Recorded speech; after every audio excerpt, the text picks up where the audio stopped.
Imagine a scenario where time travel is possible and you have a time machine. You decide to travel back in time to meet your grandfather.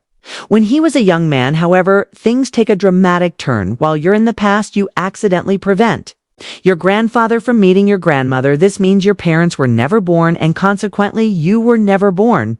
Here's the twist: if you were never born, how could you have traveled back in time to prevent your grandfather from meeting your grandmother? If you never existed, you couldn't have gone back in time to create this situation in the first place. This creates a logical contradiction because your actions in the past seem to negate your own existence. This is known as the grandfather paradox. It's a classic problem in discussions about time travel and causality. The paradox challenges our understanding of cause and effect, and it raises questions about the consistency of time and the possibility of altering the past. To visualize this paradox, think of it like this.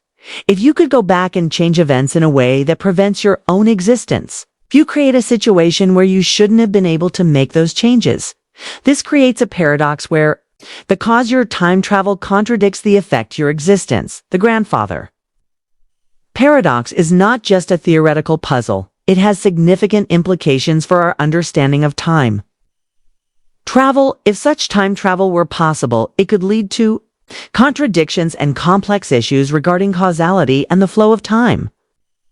The grandfather paradox leads to intriguing questions about the nature of time and reality. If time travel to the past could result in such paradoxes, what does this mean for the possibility of traveling back in time? One common response to the paradox involves the concept of parallel universes or alternate timelines.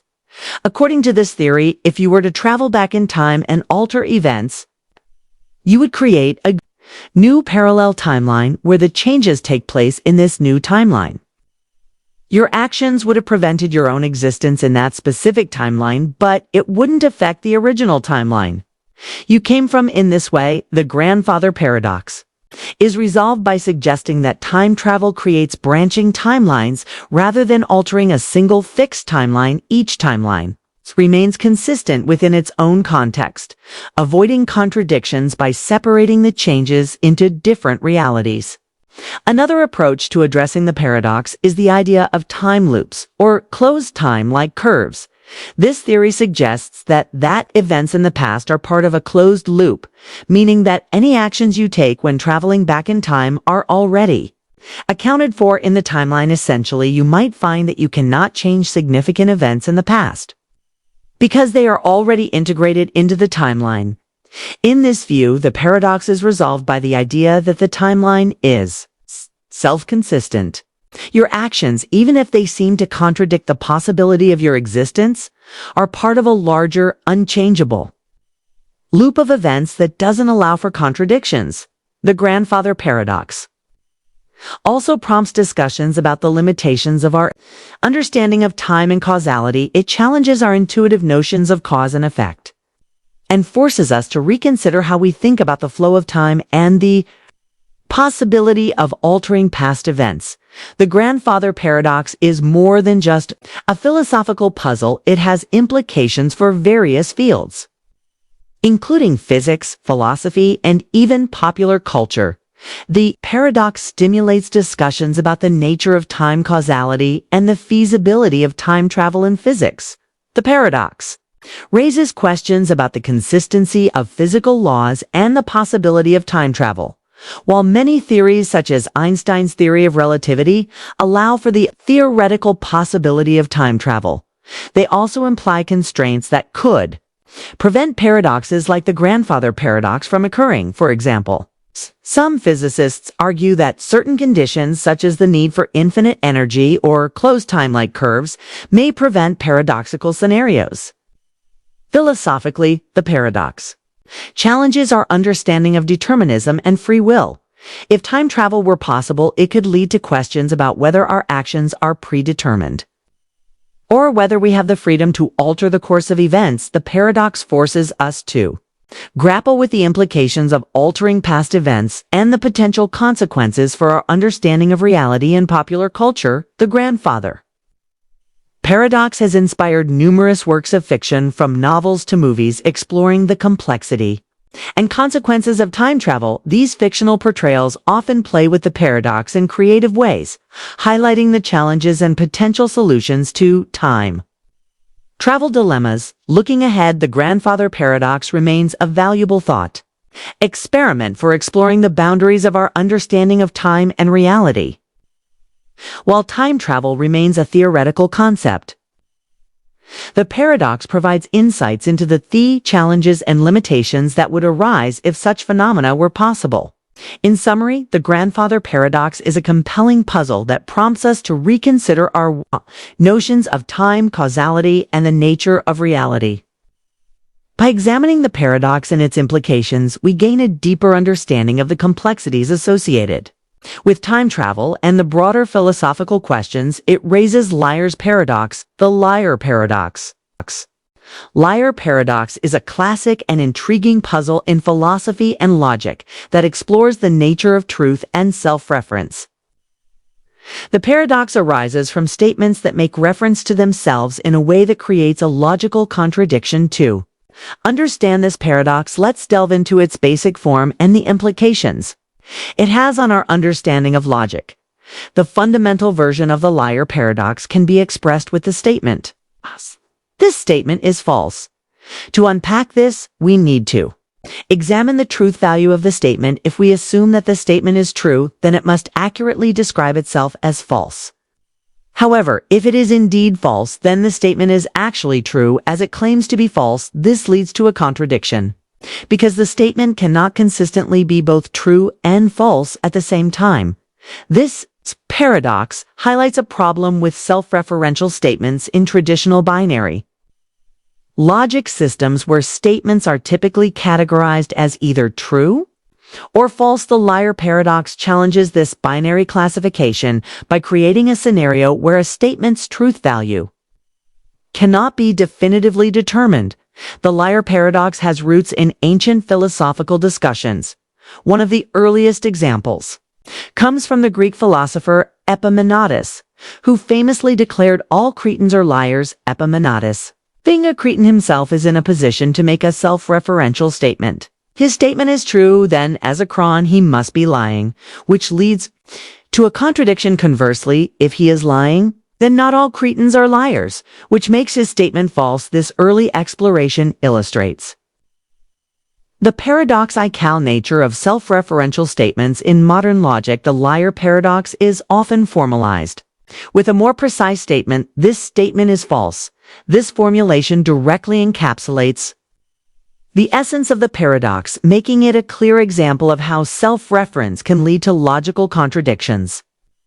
The paradox challenges our ability to classify statements into simple truth categories and reveals deeper issues in the foundations of logic. The basic liar paradox can be extended to create various forms of paradoxical statements.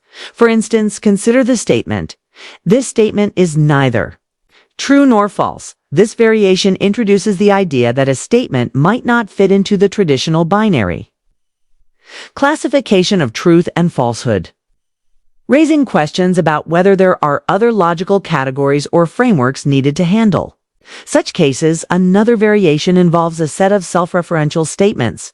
For example, if we have a group of statements where each one refers to the truth value of others, we can create complex networks of self-rephrasions that further complicate the paradox. These variations show that the paradox is not limited to a single formulation, but can be adapted to explore different aspects of self-reference and logical consistency.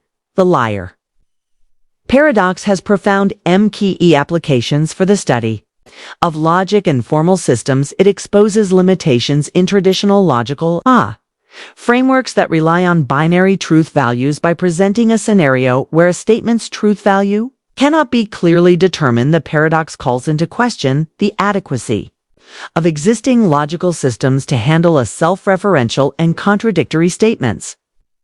The paradox also sets the stage for exploring more advanced logical theories designed to address such issues. Understanding the liar paradox requires us to consider how formal systems can be structured to avoid contradictions and accommodate self-referential statements in a coherent way. To understand the liar paradox more deeply, we need to explore its logical and philosophical implications. This paradox is not merely a curiosity, but serves as a profound challenge to the foundation of logic and our understanding of self.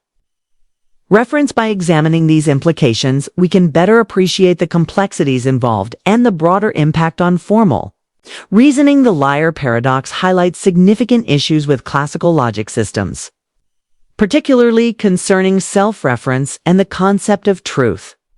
In classical logic, statements are traditionally classified as either true or false. False, however, the liar paradox creates a situation where this binary classification fails. The statement, "This statement is false," cannot be neatly categorized as true or false.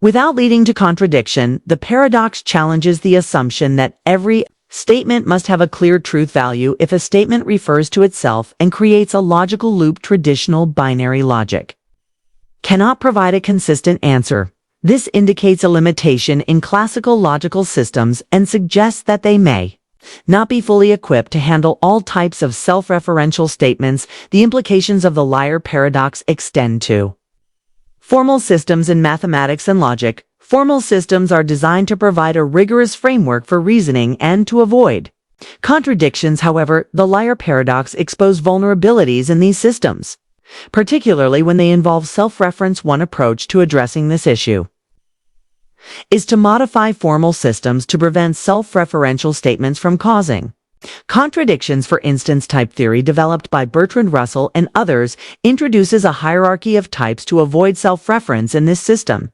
sets are organized into different unscretive levels, and a set cannot contain itself or other sets of sets of coraquit. Other sets of coraquit. It come to accordic toward of core cell sessions. Type theory, developed by Bades, but lure equated by Sesclort. Accorded by cells by chord accord with cells of cores. As conses as a fun with sector with chordi cells. With cestis candidiate core izide with says way with sef cores and usaya corar say why we sick a corit codis it can keep good and we go I katikan call you can at the sitic reevity you eat you guide a kakai kik you took it to for I could we kikai I to we you take or to see and sick I like to take I guide I could since I can I get these sets.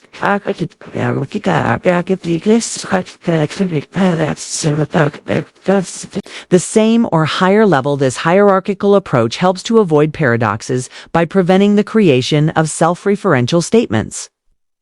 Philosophically, the liar paradox raises important questions about the nature of truth and meaning it challenges.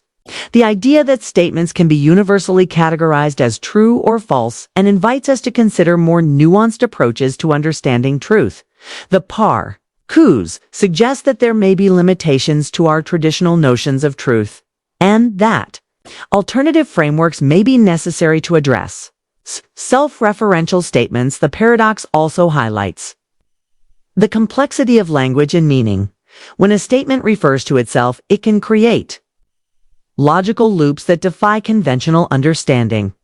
This has implications for how we approach meaning and interpretation in language, suggesting that self-reference can lead to challenges that require careful consideration in response to the challenges posed by the liar paradox. Various alternative approaches have been developed. One such approach is semantic theory, which explores how meaning and truth can be handled in the presence of self. Reference semantic theories aim to provide a framework for understanding how statements about truth can be consistently defined and interpreted. Another approach is dialetheism, which allows for statements to be both true and false simultaneously. This perspective challenges the classical binary view of truth and offers a way to handle self-referential paradoxes by accepting that some statements may have multiple truth values. Dialetheism provides a way to accommodate paradoxes like the liar paradox without resorting to contradictions. The liar paradox has influenced both logic and philosophy. By highlighting the limitations of classical approaches and prompting the development of new theories, it has led to deeper investigations into the nature of truths, self-reference, and formal reasoning. The paradox serves as a catalyst for exploring more sophisticated logical frameworks and philosophical perspectives by examining the liar paradox and its implications. We gain insight into the challenges of defining and standing truth in the presence of self-reference.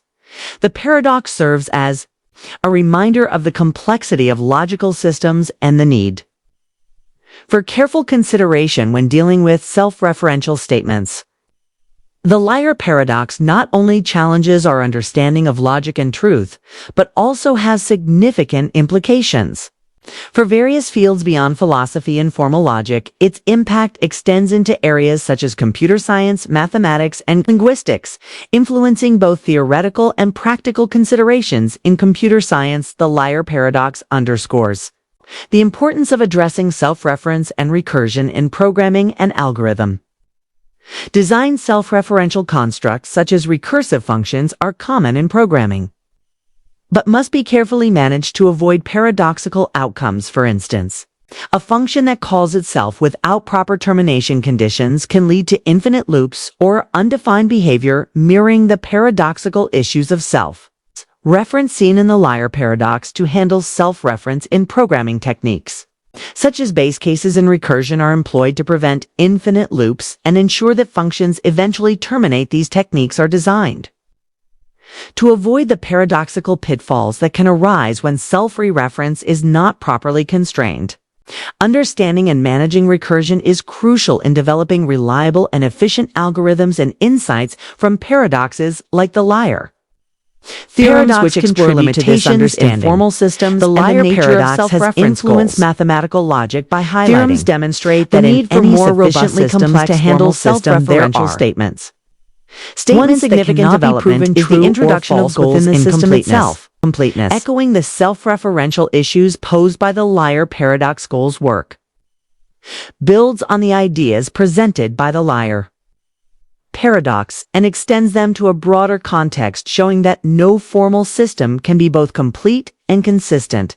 This has profound implications for the foundations of mathematics and formal reasoning, highlighting the inherent limitations in our ability to fully capture truth and consistency with informal systems. In linguistics, the liar paradox informs the study of self-reference and meaning in language. Self-referential statements, such as those found in the paradox, challenge traditional notions of how meaning is constructed and interpreted. The paradox prompts linguists to consider how self-reference affects the semantics of language and how statements about truth and falsity can be meaningfully addressed. Semantic theory, as mentioned earlier, provides a framework for understanding how meaning and truth can be managed in the presence of self-reference. This field explores various ways to handle paradoxes and self-referential statements, offering insights into how language can accommodate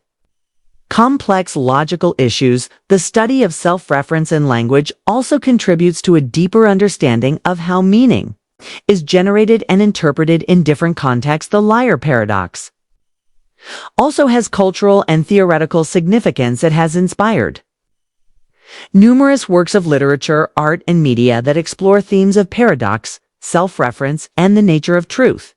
The paradox serves as a powerful symbol of the complexities and contradictions inherent in our attempts to understand and define reality. In popular culture, references to the liar paradox and similar paradoxes often appear in discussions of logic, philosophy, and even science fiction. These references highlight the ongoing fascination with paradoxical reasoning and its implications for understanding the nature of reality and truth. The liar paradox has a lasting influence on various fields, including computer science, mathematics, linguistics, and cultural theory. Its impact extends beyond philosophical discussions, shaping practical considerations in programming, mathematical logic, and the study of language. By exploring the paradoxes, implications, and applications, we gain valuable insights into the challenges of self-reference and the nature of truth. As we continue to grapple with the complexities introduced by the liar paradox, it remains a compelling example of the limits of precaring traditional logical systems and the need for ongoing exploration and refinement in our understanding of logic and meaning. Ship of the Theseus. The ship of Theseus paradox is one of the most enduring and thought-provoking puzzles in philosophy, raising deep questions about identity change and what it means for an object to remain the same over time. The paradox revolves around the idea of gradual replacement. If a ship over the course of many years has each of its parts replaced one by one until none of the original components remain, can we still consider it to be the same ship? This seemingly simple question has profound implications for how we think about objects' identity and continuity. The paradox is named after Theseus, a legendary figure in Greek mythology. As the story goes, after Theseus successfully returned from his many adventures, including the famous encounter with the Minotaur, the Athenians preserved his ship in honor of his heroine M. Over time, however, the wooden parts of the ship began to rot and decay. To preserve the ship, the Athenians replaced each plank mast and beam with new materials. Eventually, every single part of the ship was replaced. The question that arises is whether the ship, after all these replacements, is still the same vessel that Theseus sailed at first glance. It might seem obvious that the ship remained the same. After all, it retains its form, function, and purpose. It continues to be recognized as the ship of Theseus, serving as a symbol of Theseus's legacy and a piece of Athenian history. However, the fact that none of the original materials remain raises a significant challenge to this view. If the ship's identity is tied to its physical components, then how can it be the same ship if all those components have been replaced? This leads us to the philosophical concept of identity over time, which concerns how an object can maintain its identity despite undergoing changes. One approach to this question is to focus on physical continuity. The idea that an object's identity is preserved as long as there is some form of physical continuity between its past and present states. According to this view, the ship's identity would be compromised as its original parts are replaced, and it would eventually become a different ship once all the parts are new. However, this approach raises further questions. For instance, if identity is based on physical continuity, how many parts need to be replaced before the ship is no longer the same? Is there a specific threshold at which the ship's identity changes, or is the loss of identity a gradual process, or the ship slowly becomes less Theseus's ship and more something else? These questions illustrate the difficulty of defining identity purely in terms of physical continuity. Another perspective emphasizes the importance of conceptual identity, the idea that the identity of an object is not tied to its physical parts but to its concept or role. From this standpoint, the ship of Theseus remains the same as long as it continues to fulfill the same function and is recognized as the same entity by those who interact with it.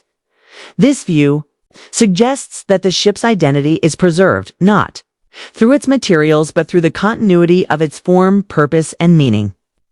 Within society, this conceptual approach aligns with how we often think about identity in everyday life. Consider, for example, a museum artifact that has been restored with new material to maintain its appearance, even though the materials are different.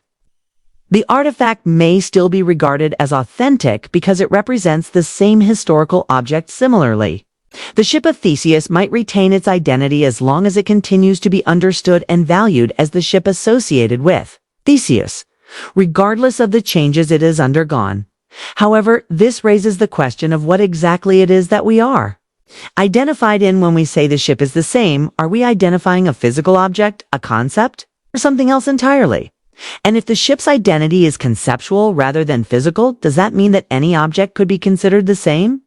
As long as it fits the concept, these are some of the deeper questions that the ship of Theseus paradox invites us to explore. Building on the idea of identity, the ship of Theseus paradox takes a more complex turn when we consider scenarios that further challenge our intuitions about what it means for something to remain the same over time.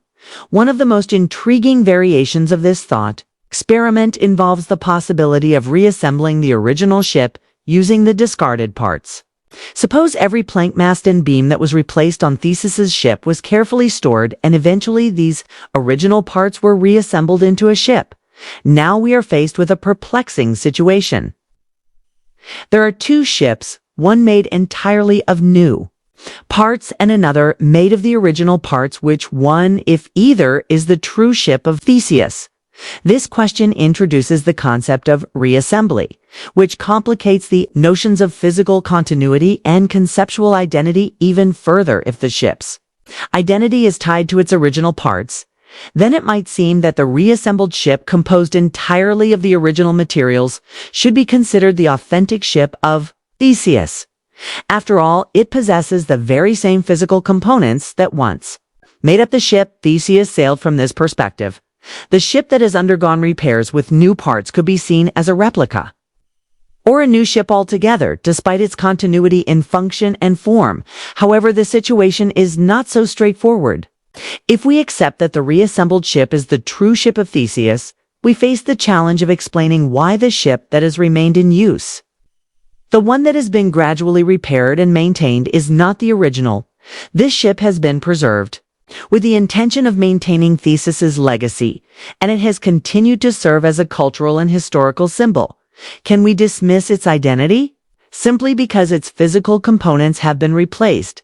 The tension between these two perspectives forces us to confront the idea that identity might not be a straightforward concept, but rather something that can be influenced by context and intention. The reassembled ship, while physically identical to the original, lacks the continuity of history and function that the repaired ship possesses. On the other hand, the repaired ship, while maintaining its functional continuity, does not have the same material connection to the original vessel. This raises the possibility that both ships might, in some sense, be considered the ship of Theseus, each representing different aspects of identity, one tied to physical continuity and the other to conceptual or functional continuity. This duality of identity is not unique to the ship of Theseus. We encounter similar dilemmas in various other contexts, particularly when it comes to the preservation of cultural heritage, for example, in the restoration of historical buildings or works of art. The tension between preserving original materials and maintaining the integrity of the structure or artwork often leads to debates about what constitutes the authentic object. Should we prioritize the original materials, even if they have deteriorated, or should we allow for the replacement of parts to preserve the overall form and function? These questions echo the issues raised by the ship of Theseus paradox, highlighting the challenges of maintaining identity over time. Another fascinating implication of the paradox is its relevance to modern technology and personal identity in an age where medical science can replace organs, tissues, and even body parts. We might ask ourselves whether a person who has undergone extensive medical procedures remains the same individual if all of a person's organs were gradually replaced with artificial ones.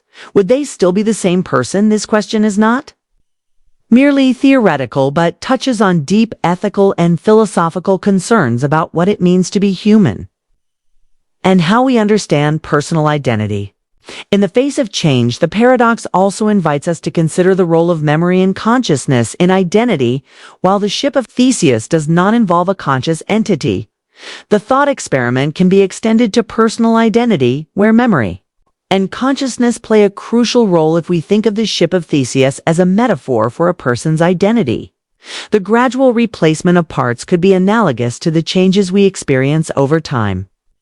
Whether through physical changes, psychological growth, or the accumulation of experiences. In this context, the question becomes whether our identity remains the same as we change, or whether we become a different person as a result of these changes. In essence, the reassembly scenario of the ship of Theseus paradox forces us to grapple with the complexities of identity in a deeper way.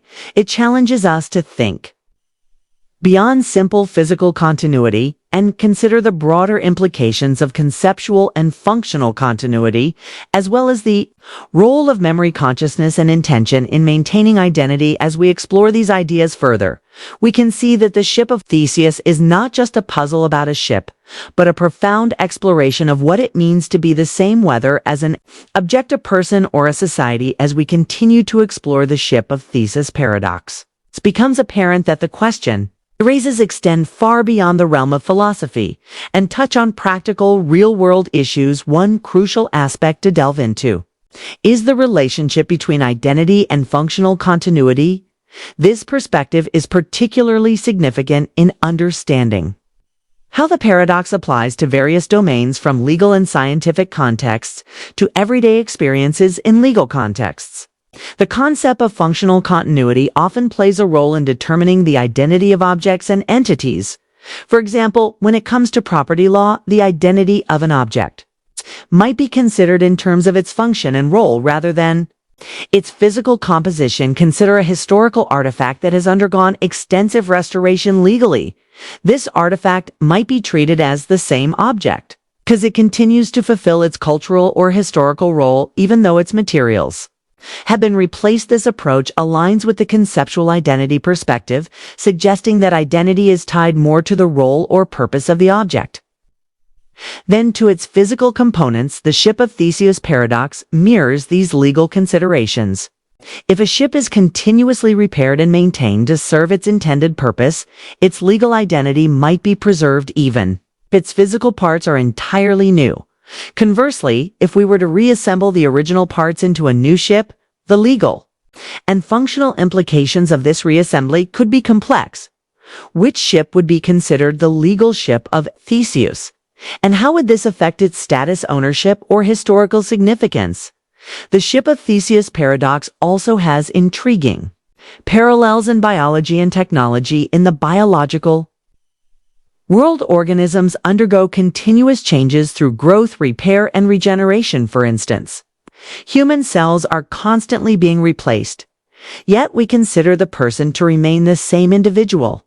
Over time, this biological analogy prompts us to reflect on how identity is maintained despite the replacement of individual components.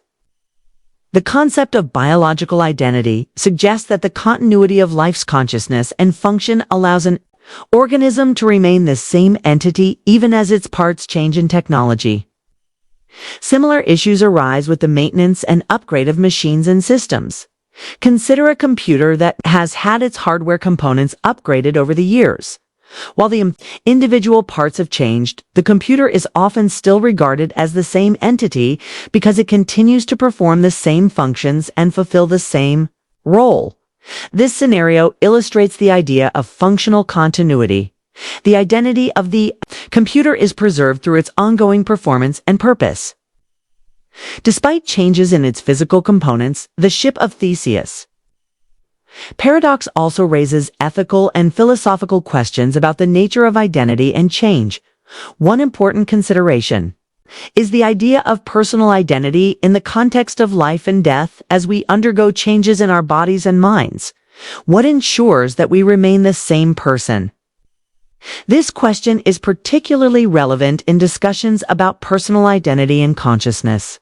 If a person's memories, thoughts, and experiences remain intact despite physical changes, does this continuity of consciousness suffice to maintain personal identity?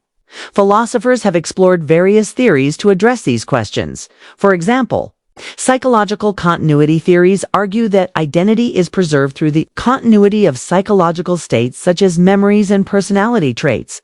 This perspective suggests that as long as a person's consciousness and psychological characteristics persist, they remain the same individual even if their physical body changes significantly. This theory provides a framework for understanding how personal identity can be maintained over time despite the replacement of physical components. Another philosophical angle involves the concept of narrative identity.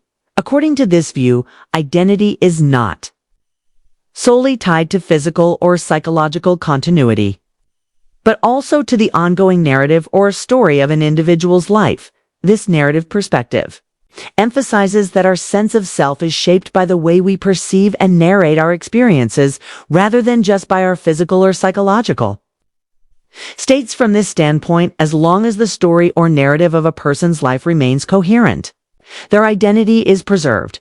The ship of Theseus paradox also extends to cultural and societal contexts in many cultures, traditions, and symbols undergo changes over time while retaining their core significance. For example, religious artifacts, monuments, and national symbols often experience alterations, repairs, and renovations, yet they continue to be regarded as embodying the same cultural or historical values. This cultural continuity reflects a broader understanding of identity that mailed sib, and national symbols often experience of identity, and encompasses more than just physical components, emphasizing the importance of shared meaning and significance.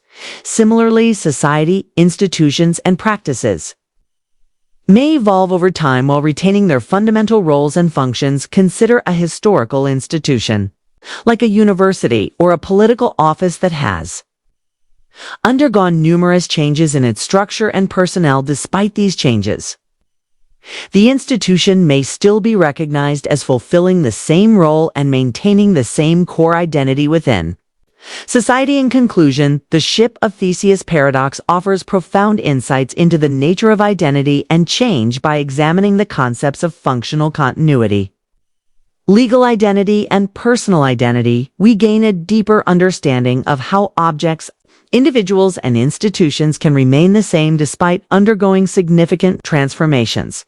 The paradox challenges us to rethink our assumptions about identity and invites on ongoing reflection on the complex interplay between physical components, function, and meaning. Dichotomy paradox. Zeno's dichotomy paradox is a fascinating thought experiment that explores the nature of motion and the infinite. Imagine you're about to run a race. According to Zeno, before you can cross the finish line, you must first cover half the distance to it. Once you've reached that halfway point, you need to cover half of the remaining distance. Then you continue by covering half of what's left, and so on infinitely. This might sound straightforward, but it leads to a perplexing question. How can you ever reach the finish line if there are infinitely many distances to cover? To visualize this, picture yourself running as you start. You cover half of the total distance. After reaching this point, you then need to cover half of what remains. You keep having the distance in front of you, creating an endless sequence of tasks. It seems that no matter how far you run, there's always more distance to cover. This infinite division suggests that you should never reach the finish line, which creates a paradox. How can something finite be completed if it involves an infinite number of steps? This paradox challenges our intuitive understanding of space and motion. We experience the world as if we can move from one point to another without endless obstacles, yet Zeno's paradox suggests that if there are infinite steps to take, completing a journey becomes an impossible task. Zeno's paradox wasn't just a mathematical puzzle, it was also a philosophical challenge. Zeno was a follower of Parmenides, who argued that change and motion are illusions. By presenting the dichotomy paradox, Zeno aimed to show that the concept of motion leads to logical contradictions. If you need to cover an infinite number of steps, it appears that motion itself is impossible. The paradox invites us to question the nature of reality and our understanding of space and time. It makes us wonder if our intuitive grasp of motion is flawed. If an infinite process is required to complete a finite task, does that mean motion is fundamentally impossible? Zeno of Elea, an ancient Greek philosopher, used this paradox to support Parmenides' philosophy. Parmenides believed that reality is unchanging and that our perceptions of change and motion are deceptive. Zeno's paradoxes, including the dichotomy paradox, were designed to demonstrate contradictions in the notion of motion and change. By presenting these paradoxes, Zeno challenged his contemporaries to rethink their assumptions about the nature of reality.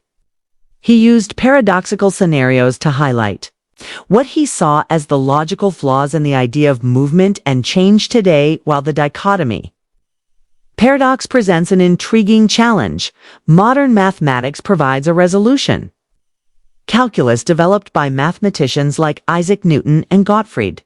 Wilhelm Leibniz offers tools to understand infinite processes and continuous motion through calculus. We learn that although there are infinitely many steps, their size diminishes quickly enough to allow us to complete a finite journey. This modern understanding helps us see how infinite processes can result in finite outcomes. It also shows that while Zeno's paradox presents a theoretical problem, it does not prevent us from experiencing and understanding motion in our daily lives. In everyday life, we often deal with tasks that seem infinite but are completed in reality. For example, when working on a project or solving a problem, we might feel overwhelmed by the number of steps involved. However, we manage to complete the task, demonstrating that even when faced with seemingly infinite challenges, we can achieve our goals. Zeno's dichotomy paradox, though ancient, remains a powerful reminder of the complexities involved in understanding motion and infinity. It encourages us to reflect on our perceptions and appreciate the ways in which mathematical and philosophical insights help us make sense of the world. So, how does this align with what we experience in reality? In practical terms, people do reach their destinations despite the notion of infinite steps. The key lies in understanding how infinite divisions can still result in a finite journey. Imagine you're walking towards a goal like walking across a room. If you think about the journey in terms of dividing it into increasingly smaller steps, it can help clarify the paradox. Each step you take might seem to get smaller and smaller, but your progress doesn't stop. You eventually reach the other side of the room. This demonstrates how even with an infinite number of steps you can complete the journey. This understanding is crucial because it highlights that while there are infinite steps, in theory, they become so small that their impact is negligible. The idea of infinite steps doesn't prevent you from reaching your destination. Instead, it shows that the steps are so tiny that they don't hinder your progress. Think about everyday tasks that might seem endless but are completed nonetheless. For example, if you're assembling a piece of furniture, you might have a series of steps to follow, each involving detailed adjustments. While the process seems intricate, you eventually finish the task. This mirrors the idea that despite having many smaller tasks or steps, you can complete the entire process. Another example is writing a book. You start with a blank page and fill it with words paragraph by paragraph. Each part of the writing process might feel like a small step, but ultimately these steps add up to a complete manuscript. The infinite nature of the task in theory doesn't prevent the actual completion of the book. The dichotomy paradox also invites us to reflect on how we perceive time and motion. It challenges our intuitive understanding of these concepts by suggesting that an infinite sequence should prevent us from reaching a conclusion. In reality, our experience of time and motion is continuous and seamless. Psychologically, dealing with tasks that feel endless can be overwhelming. However, understanding that small, incremental progress leads to a final result helps us manage and complete these tasks.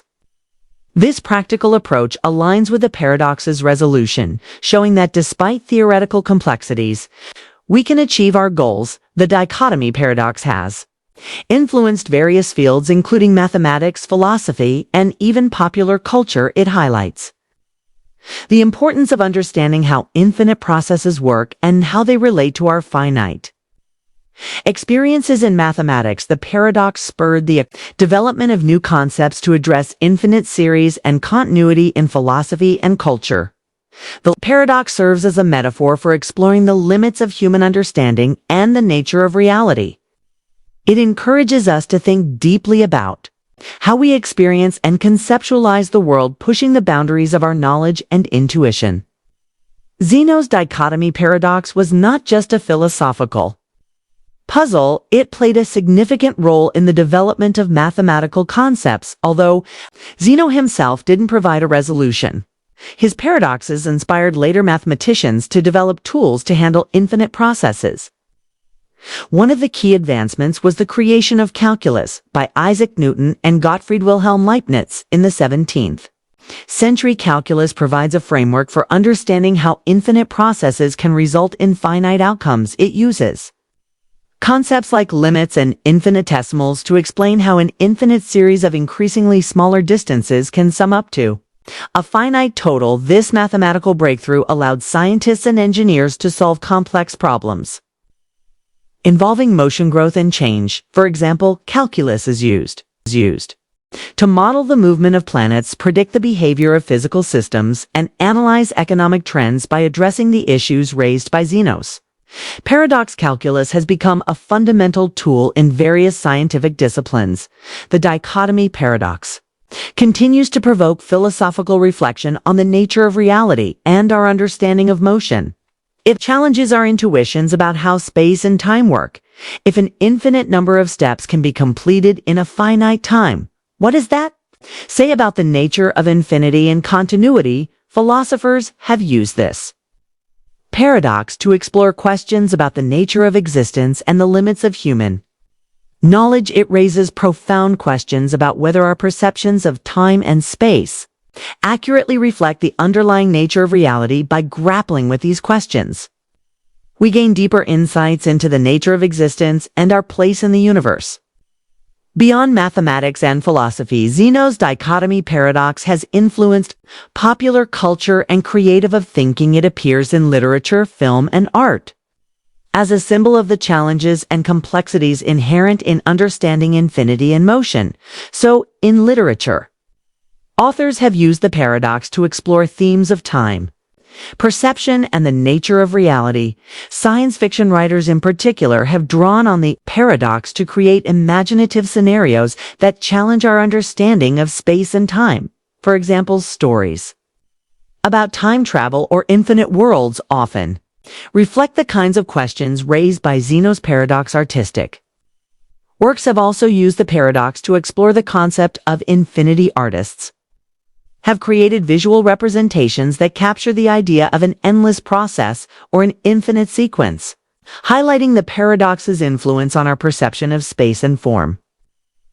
Zeno dichotomy paradox serves as a valuable educational tool for introducing concepts related to infinity, continuity, and mathematical reasoning. It provides a compelling example of how philosophical problems can lead to significant advancements in mathematics and science.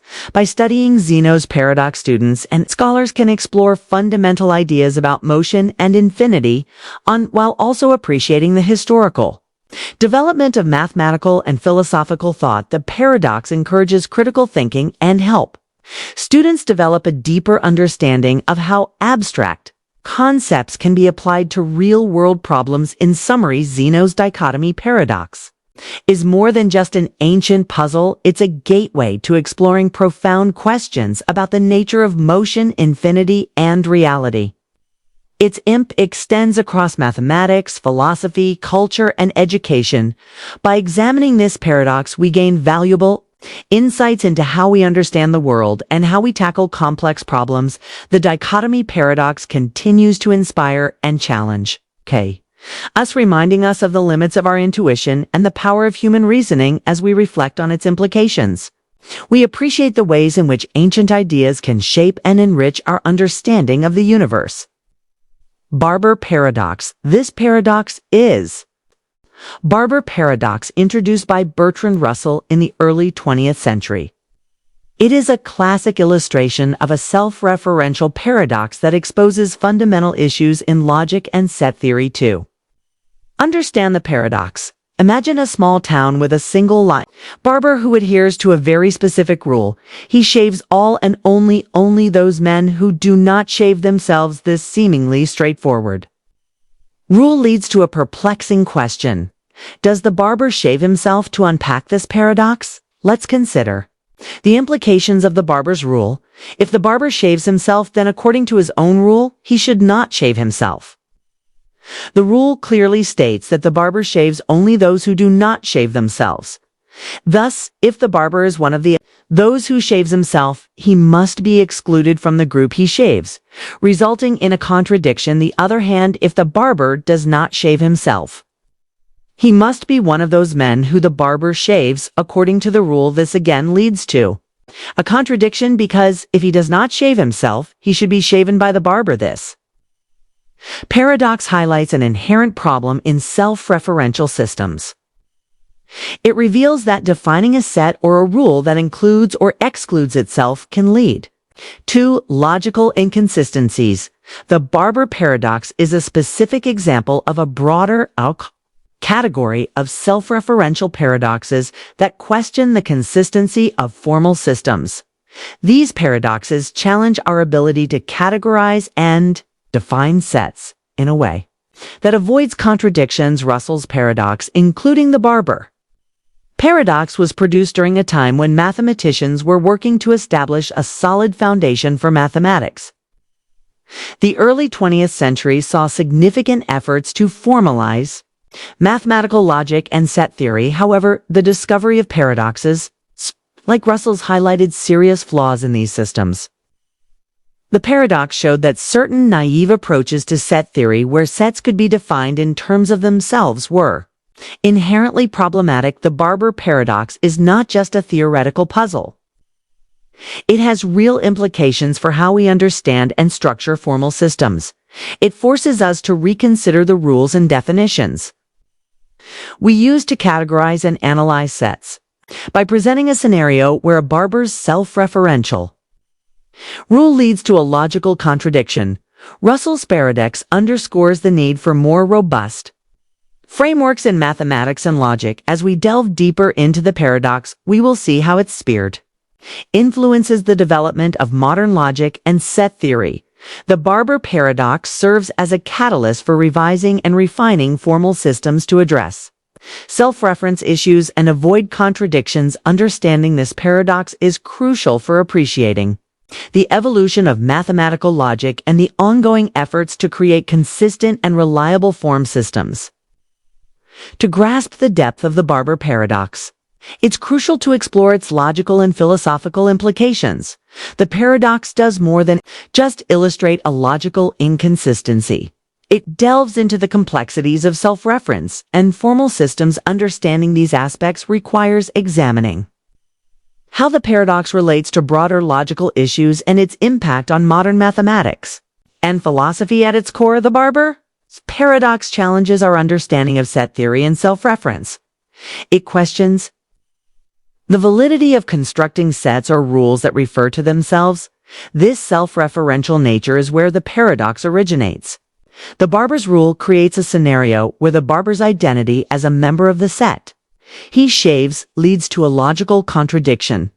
This reflects a more general problem in formal logic: how to handle statements or sets that refer to themselves without causing inconsistencies. One of the significant logical issues highlighted by the paradox is the problem of defining a set that includes or excludes itself.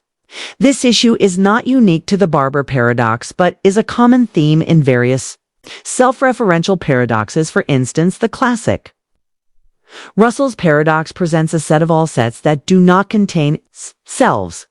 Both paradoxes expose the limitations of naive set theory, where sets can be defined without restrictions on their membership criteria. The barber paradox also illustrates the broader concept of self-reference in logic. Self-reference occurs when a statement or rule refers to itself, creating a loop that can lead to contradictions in formal logic handling.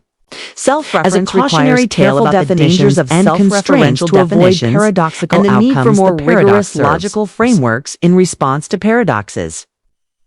Like the barber paradox, mathematicians and philosophers have developed several solutions to address self-reference issues. One approach is to revise the foundational principles of set theory. For example, type theory, introduced by Bertrand Russell himself, offers a solution by categorizing sets into different types to prevent self-reference in this system. Sets are organized hierarchically, and a set of a certain type cannot contain sets of the same or higher type. This prevents self-referential definitions and avoids the paradoxes associated with them. Another influential approach is Zero-Frankel set theory, which incorporates axiom of regularity and other constraints to avoid paradoxes. The axiom of regularity, also known as the axiom of foundation, ensures That no set is a member of itself, thereby preventing self-referential definitions that lead to paradoxes. ZF set theory provides a more consistent framework for dealing mind-bending paradoxes. 21 with sets, and avoids the contradictions. Highlighted by the Barber paradox and similar issues, these responses demonstrate the evolution of mathematical logic in addressing paradoxes and ensuring consistency with informal systems. They reflect the ongoing effort to refine and strengthen the foundations of mathematics in light of the challenges posed by paradoxes beyond mathematics. The Barber paradox has philosophical implications for our understanding of formal systems and self-reference. It raises questions about the nature of definitions and the limits of formal reasoning. The paradox highlights the need for precise definitions and constraints in any formal system to avoid contradictions. Philosophically, the paradox also touches on issues related to language and meaning. It challenges our ability to create consistent rules and definitions when dealing with self-reference. The paradox scores the complexity of formalizing concepts and the importance of carefully constructing systems to avoid logical inconsistencies. To fully appreciate the significance of the Barber paradox, it's important to examine its impact on various fields beyond pure logic and set theory. This paradox not only influenced the development of mathematical frameworks, but also left a lasting mark on computer science philosophy and the study of formal systems. By exploring these areas, we gain a deeper understanding of how the Barber paradox has shaped modern thought. The Barber paradox has notable implications for computer science, particularly in the areas of programming and database theories. Paradoxes highlight challenges in designing algorithms and systems that must handle recursive definitions and queries in programming. Recursion is a common technique where functions call themselves. While recursion is powerful, it can lead to complications if not managed properly. The Barber paradox exemplifies the types of issues that can arise from self-referential constructs in database theory. Similar challenges are encountered when dealing with recursive queries and hierarchical data structures. For example, consider a database of organizational structures where an employee can have subordinates, and those subordinates can have their own subordinates, forming a hierarchy. Querying such recursive structures requires careful design to avoid paradoxical results or infinite loops. The lessons learned from paradoxes, like the Barber paradox, help in creating more robust database systems that can handle recursion without running into contradictions. The Barber paradox also resonates with philosophical inquiries into the nature of truth, self-reference, and the limits of human cognition. Philosophers have long grappled with questions about how self-referential statements can lead to paradoxes and what this reveals about the nature of meaning and truth. The Barber paradox serves as a concrete example of how self-reference can create logical problems, prompting deeper reflection on the nature of statements and their logical consistency in cognitive science. The paradox highlights the challenges humans face when dealing with complex self-referential systems. Understanding and resolving such paradoxes requires sophisticated cognitive abilities and reasoning skills. By studying how individuals approach and resolve paradoxes, researchers gain insights into human cognition and the limits of our logical capacities in education. The Barber paradox is used to illustrate key concepts in logic and mathematics. It serves as a valuable teaching tool for demonstrating the complexities of self-reference and the importance of formal definitions. Educators use the paradox to encourage critical thinking and to show how logical systems must be carefully constructed to avoid contradictions. Teaching the Barber paradox also introduces students to the broader context of paradoxes and their significance in mathematical and philosophical discussions. By exploring the paradox, students learn about the historical development of logical systems and the ongoing efforts to address foundational issues in mathematics. The paradox helps students appreciate the importance of precision and consistency in formal reasoning. The Barber Paradox has also made its way into cultural and literary discussions as a symbol of the complexities of logic and self-reference in literature. Self-referential paradoxes often appear as motifs that explore themes of identity, truth, and the nature of reality. The Barber paradox, like other logical paradoxes, serves as a metaphor for the challenges of understanding and defining complex concepts in popular culture. References to paradoxes and self-reference are used to engage audiences with thought-provoking ideas, for example, films and books, mind-bending paradoxes that explore themes of recursion and self-reference often draw on the ideas illustrated by the Barber paradox. These cultural references help to popularize and disseminate the ideas associated with formal logic and paradoxes, making them accessible to a broader audience. The Barber paradox extends far beyond its origins in set theory and logic. Its influence spans computer science, philosophy, education, and popular culture. By examining its impact on these diverse fields, we gain a deeper appreciation for the paradox's significance and the ongoing efforts to address the challenges it presents. The Barber paradox serves as a reminder of the complexities involved in formal reasoning and the need for rigorous frameworks to handle self-referential constructs. As we continue to grapple with these issues, the paradox remains a powerful tool for exploring the limits of human understanding and the nature of formal systems. Paradox of choice. The paradox of choice centers on a seemingly having more options doesn't always lead to greater satisfaction. In fact, it can sometimes result in greater satisfaction. This paradox was popularized by psychologist Barry Schwartz in his book, The Paradox of Choice: Why More is Less. To understand this paradox, let's begin with a simple scenario. Imagine you're at an ice cream shop with 10 flavors to choose from. On the surface, having more flavors seems like a great advantage. You can pick exactly what you want. However, when faced with so many choices, you might feel overwhelmed and struggle to make a decision. This overwhelming feeling can lead to anxiety, regret, and even dissatisfaction with the choice you eventually make.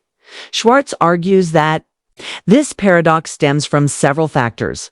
One major factor is decision fatigue. When faced with numerous options, the cognitive load of evaluating each option can be exhausting. This fatigue can reduce our ability to make satisfying choices and can even lead to indecision or decision paralysis, where no choice feels completely right. Another factor is the concept of regret. When there are many options, you may constantly second-guess your choice.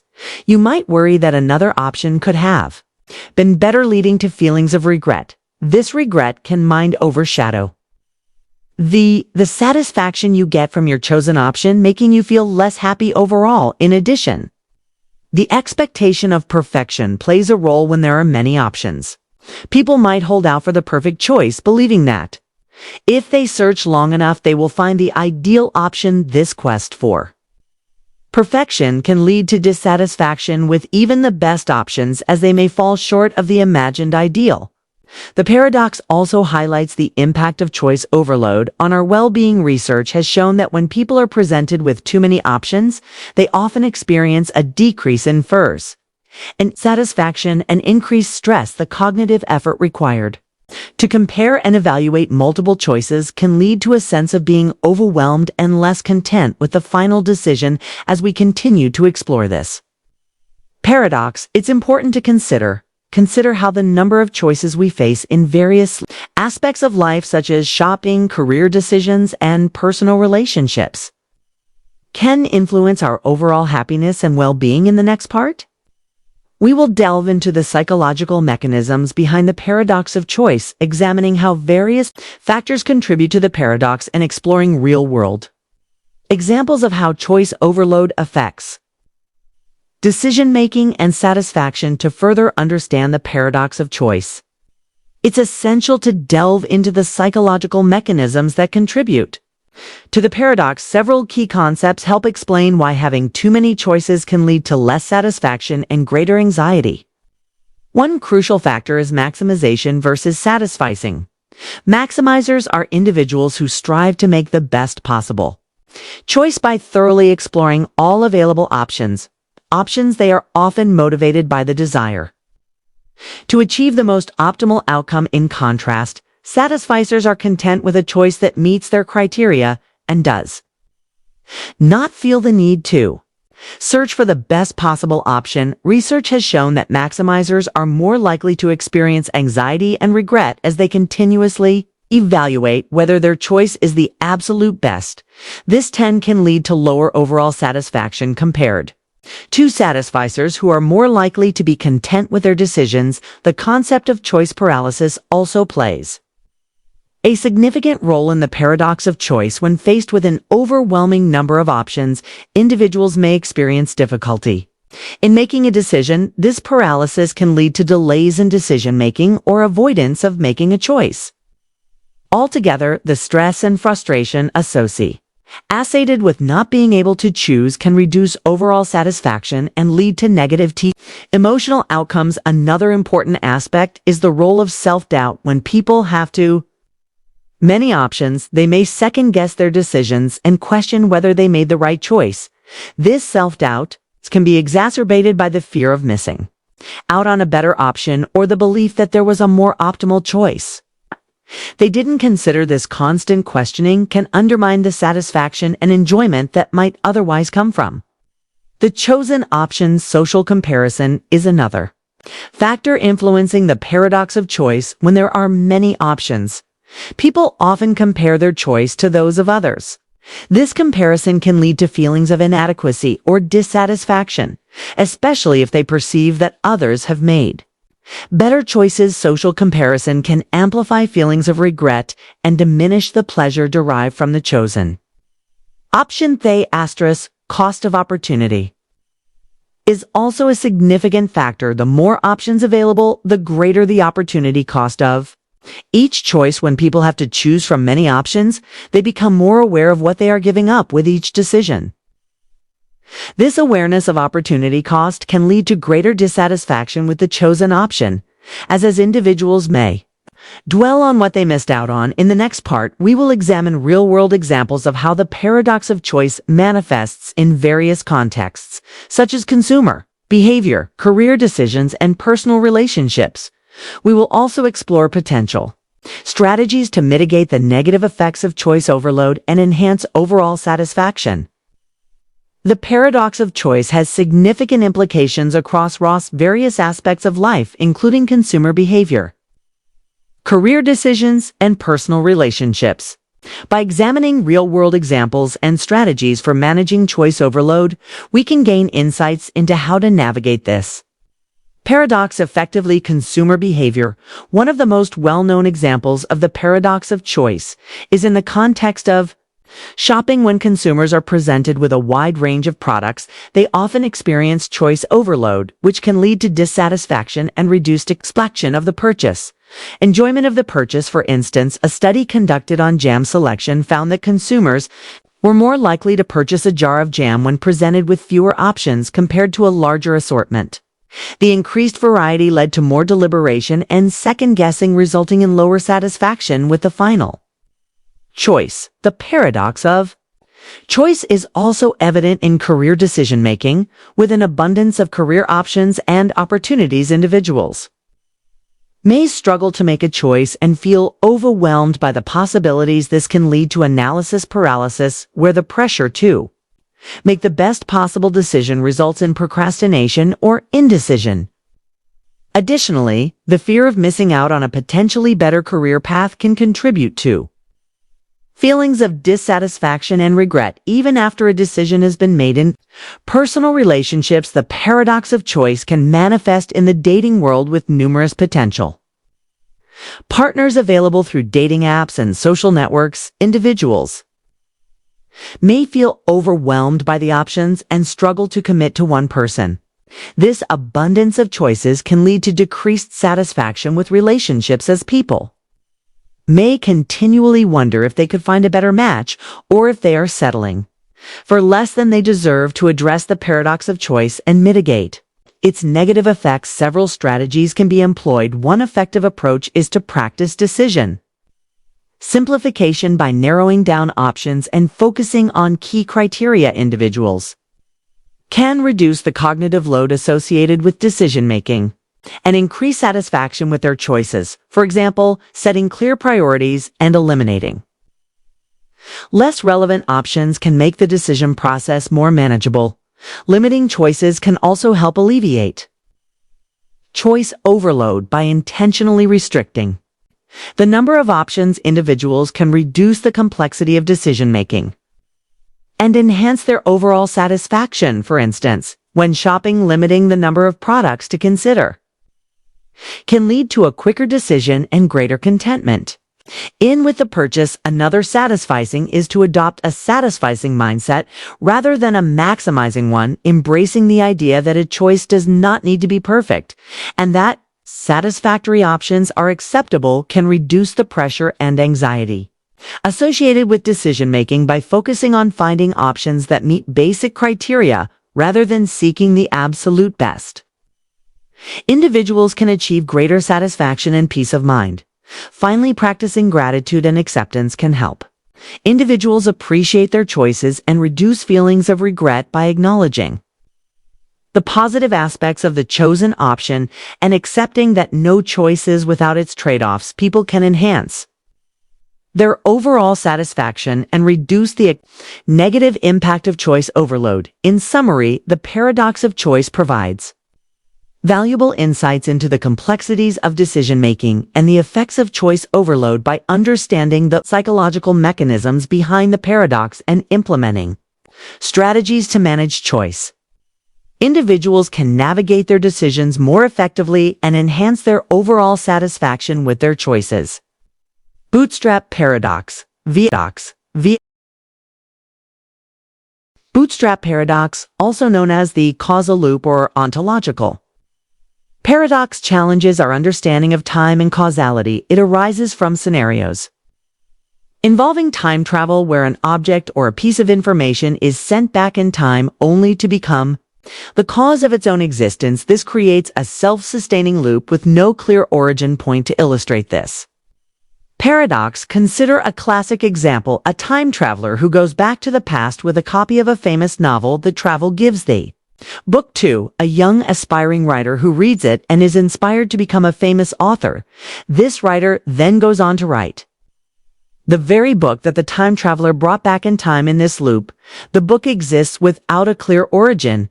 It seems to come from nowhere. The paradox highlights the issue of causal loops, situations where cause and effect loop back on themselves. In the case of the bootstrap paradox, the book's existence creates its own past, leading to a situation where the book has no initial point of creation.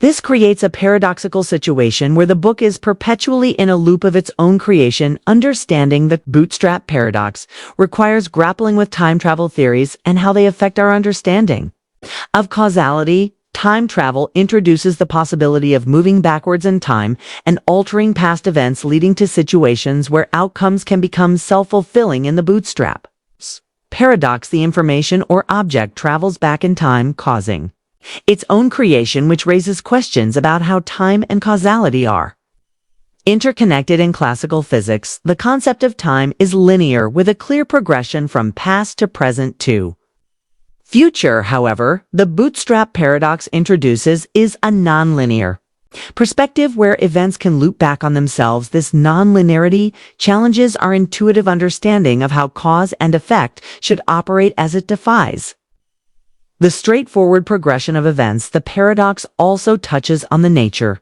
of information and existence. If a piece of information or an object can exist without a clear origin, it raises questions about the fundamental nature of reality.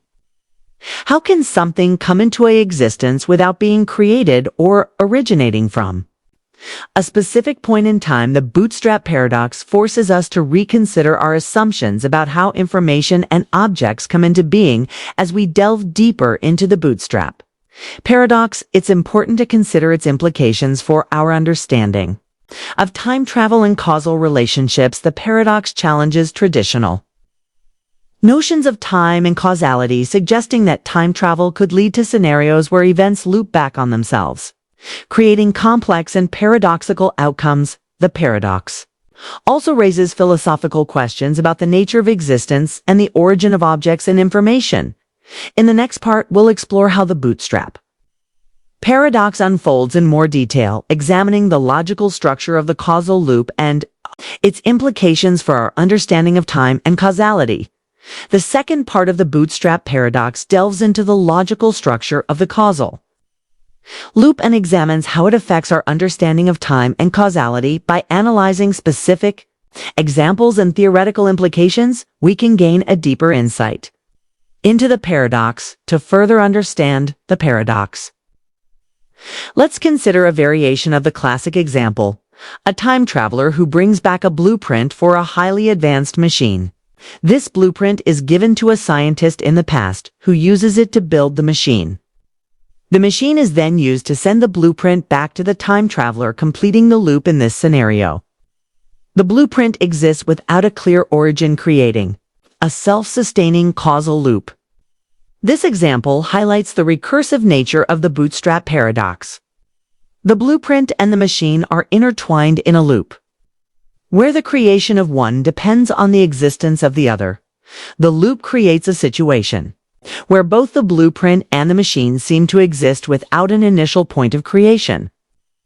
This recursive nature challenges our conventional understanding of cause and effect, where an event or object should have a clear origin. The paradox also raises questions about the stability of such loops. If an object or piece of information is caught in a loop of self-creation, it might lead to instability or contradictions. For instance, if the blueprint or the machine were to change in some way, it could disrupt the loop and create inconsistencies in the timeline. This raises concerns about the feasibility of such loops and whether they can exist in a consistent and stable manner. Another important aspect of the bootstrap paradox is its impact and logical consistency. The paradox presents a challenge to the principles of logic and causality, as it suggests that events can occur without a clear cause or origin. This challenges the traditional notion that every effect must have a cause, and every cause must precede its effect. The bootstrap paradox disrupts this linear and seed-tending causality, leading to a situation where events can loop back on themselves without a clear starting point. The bootstrap paradox also intersects with discussions on free will and determinism. If events are caught in a causal loop, it raises questions about the nature of free will and whether our actions are predetermined by the loop. The paradox suggests that if time travel and causal loops are possible, they could influence the nature of our decisions and actions, potentially leading to a deterministic view of the universe where events are predetermined by the loop. As we continue to explore the paradox, it's important to consider its implications for our understanding of time travel and its potential effects on reality. The bootstrap paradox challenges our assumptions about the nature of time and causality, suggesting that time travel could lead to complex and paradoxical outcomes. By examining these implications, we can gain a deeper understanding of the paradox and its significance. In the final part, we will reflect on the broader implications of the bootstrap paradox, including its impact on our understanding of reality, time, and causality. We will also consider how the paradox informs our understanding of time travel and its potential consequences. The final part of the bootstrap paradox script explores its broader implications and reflections on reality, time, and causality. By examining the paradox impact on our understanding of these concepts, we gain insight into the challenges and questions it raises. One significant implication of the bootstrap paradox is its impact on our understanding of reality. The paradox challenges the notion that objects and information must have a clear origin by presenting a scenario where an object or piece of information exists in a causal loop. The paradox raises questions about the nature of existence and the origin of objects. It prompts us to reconsider our assumptions about how things come into being, and whether the concept of an initial cause is essential for understanding reality. The paradox also has implications for our understanding standing. Of time, the bootstrap paradox suggests that time is not always linear, and that events can loop back on themselves. This nonlinear perspective challenges our conventional understanding of time as a straightforward progression from past to present. To future, the paradox invites us to explore alternative views of time, such as cyclical or multidimensional models, which may better accommodate the complexities of causal loops. In terms of causality, the bootstrap paradox disrupts the traditional notion that every effect must have a cause and every cause must precede its effect. The paradox creates a situation where cause and effect are intertwined in a loop, challenging the linear causality that underpins classical physics. This disruption raises questions about the nature of causality and whether our understanding of cause and effect needs to be revised to accommodate scenarios involving time travel and causal loops. The bootstrap paradox also informs our understanding of time travel and its potential consequences. If time travel and causal loops are possible, they could lead to complex and paradoxical outcomes that challenge our conventional understanding of the universe. The paradox prompts us to consider the potential effects of time travel on reality and how it might influence the course of events. It also raises questions about the feasibility and stability of time travel scenarios and whether they can exist without creating contradictions or inconsistencies. Finally, the paradox encourages us to reflect on the nature of knowledge and information by presenting a scenario where information exists in a causal loop. The paradox challenges our understanding of how knowledge is created and transmitted. It raises questions about the role of information in shaping reality and whether our current models of knowledge are sufficient to explain complex scenarios involving time travel. In conclusion, the bootstrap paradox provides a rich and thought-provoking forage. As a rich and thought-provoking exploration of time, causality, and reality by examining its implications, we gain insight into the challenges and questions it raises about our understanding of these concepts. The paradox invites us to reconsider our assumptions and explore new perspectives on time travel and its potential consequences. The Sorites paradox, also known as the paradox, fascinating and perplexing challenge to our understanding of categories, definitions, and the concept of vagueness. This paradox, which has intrigued philosophers for centuries, highlights the difficulty of drawing precise boundaries in situations where small incremental changes seem to defy clear-cut classification. To grasp the essence of this paradox, we must first explore its origins, the nature of vagueness, and how these concepts apply to the Sorites paradox. The Sorites paradox derives its name from the Greek word soros, meaning heap. It is traditionally attributed to the ancient Greek philosopher Thales of Miletus, who posed the paradox in the context of determining when a mind-bending paradox's 32 collection of grains of sand becomes a heap. The classic formulation of the paradox goes something like this: a single grain of sand does not constitute a heap. Adding one grain of sand is something that is not heap does not turn it into a heap. By repeating this process, it seems that no matter how many grains of sand are added, a heap will never form. The paradox arises when we consider that at some point a collection of grains of sand undeniably becomes a heap. Yet, according to the logic of the paradox, it is impossible to specify the exact moment or number of grains at which this transformation occurs. This lack of a precise expert threshold challenges our understanding of how we define categories and how gradual changes can lead to significant differences. At the heart of the Sorites paradox lies the concept of vagueness. Vagueness occurs when the boundaries of a concept or category are not clearly defined, leading to borderline cases where it is unclear whether something fits within a particular classification. In the case of the Wigner's paradox, the term heap is inherently vague because it lacks a precise definition regarding the minimum number of grains of sand required to form a heap. Vagueness is not limited to heaps of sand. It permeates many aspects of language and thought. For example, consider the terms tall, rich, or old. Each of these adjectives is vague because there is no definitive point at which someone becomes tall, rich, or old. The Sorites paradox can be applied to these Concepts as well. If $1 does not make a person rich and adding one more dollar does not make them rich, then at what point do they become rich? Similarly, if a person who is 20 years old is not old and adding one year to their age does not make them old, when do they become old? The Sorites paradox demonstrates the challenges posed by vagueness in logical reasoning. It forces us to confront the limitations of traditional logic, which typically operates on the assumption that categories are clearly defined and that every statement can be classified as either true or false. However, when dealing with vague concepts, this binary approach breaks down, leading to paradoxical situations like the Sorites paradox one might attempt to resolve. The paradox by insisting that there must be a specific number of grains of sand at which a heap emerges, even if we cannot determine it. However, this solution is unsatisfactory because it fails to account for the continuous nature of the transition.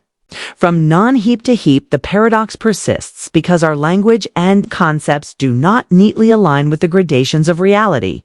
The implications of the Sorites paradox extend beyond the specific example of a heap of sand. It raises broader questions about how we use language, how we define categories, and how we understand the world around us.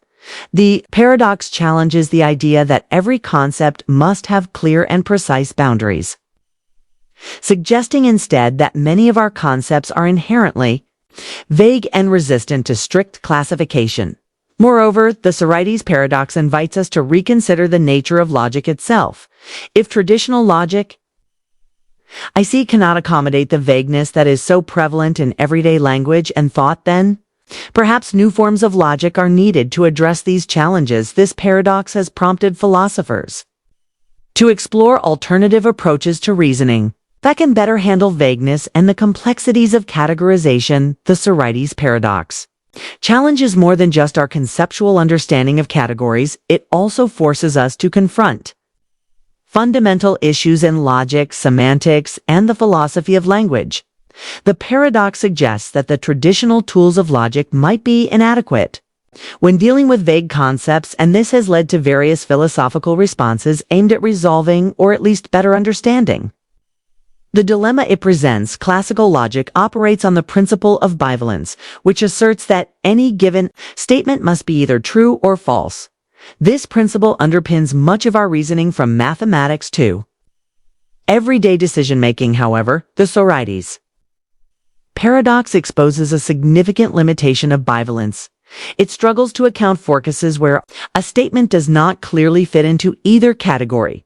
For example, in the context of the Sorites paradox, the statement, "This is a heap of sand," might not comfortably fit into true, or false when dealing with a borderline case of, say, 50 grains of sand. Is it a heap or isn't it? The paradox forces us to ask whether every statement about the world can really be classified as strictly true or false, or whether there are some cases where this binary distinction breaks down. Several philosophical theories have been proposed to address the issues of vagueness and the Sorites paradox. One approach is epistemicism, which suggests that there is in fact a precise cutoff point between a heap and a non-heap, but this point is unknowable to us. According to epistemicists, the vagueness of terms like heap arises from our lack of knowledge about the exact conditions that define the concept.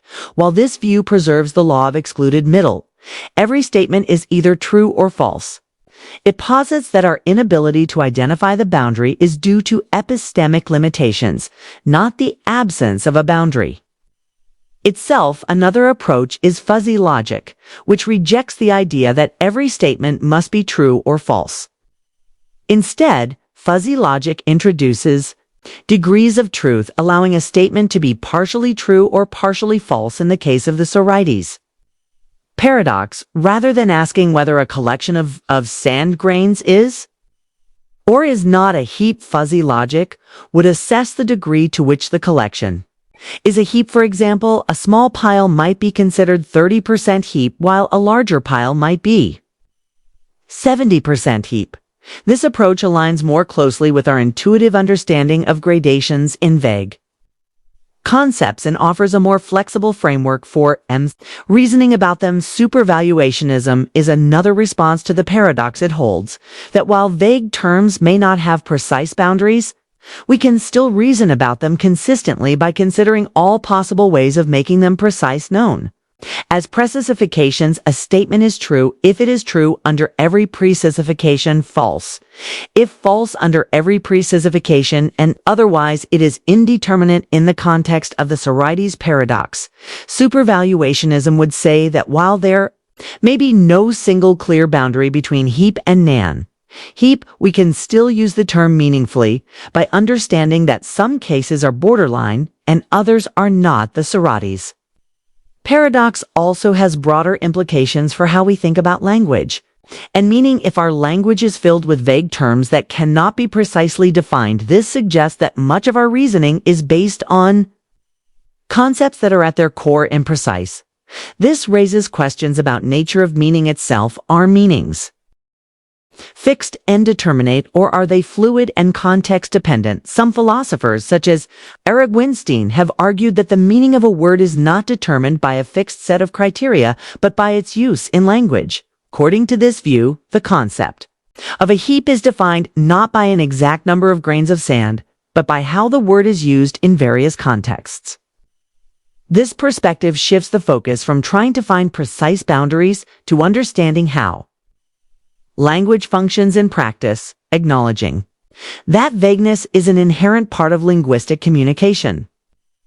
Another important consideration is the role of context in resolving vagueness. In many cases, what counts as a heap or any other vague category depends on the context in which the term is used. For example, in the context of cleaning a beach, a small pile of sand might be considered a heap, whereas in the context of building a sandcastle, the same pile might not be.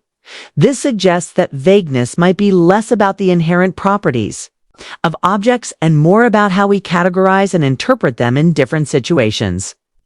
Contextualism, the view that context determines the meaning of vague terms, offers a way to navigate the Sorites paradox by acknowledging that our judgments about categories are often influenced by situational factors. This approach emphasizes the flexibility of language and the importance of considering the practical circumstances in which terms are applied. The Sorites paradox not only presents a challenge to classical logic and philosophy of language, but also has significant implications for how we approach problems of categorization, decision-making, and even ethical dilemma. The paradox forces us to confront the uncomfortable reality that many of the categories we rely on in daily life are not as clear-cut as they seem. This realization has led to various proposed solutions, each attempting to reconcile the paradox's challenges with our intuitive understanding of the world.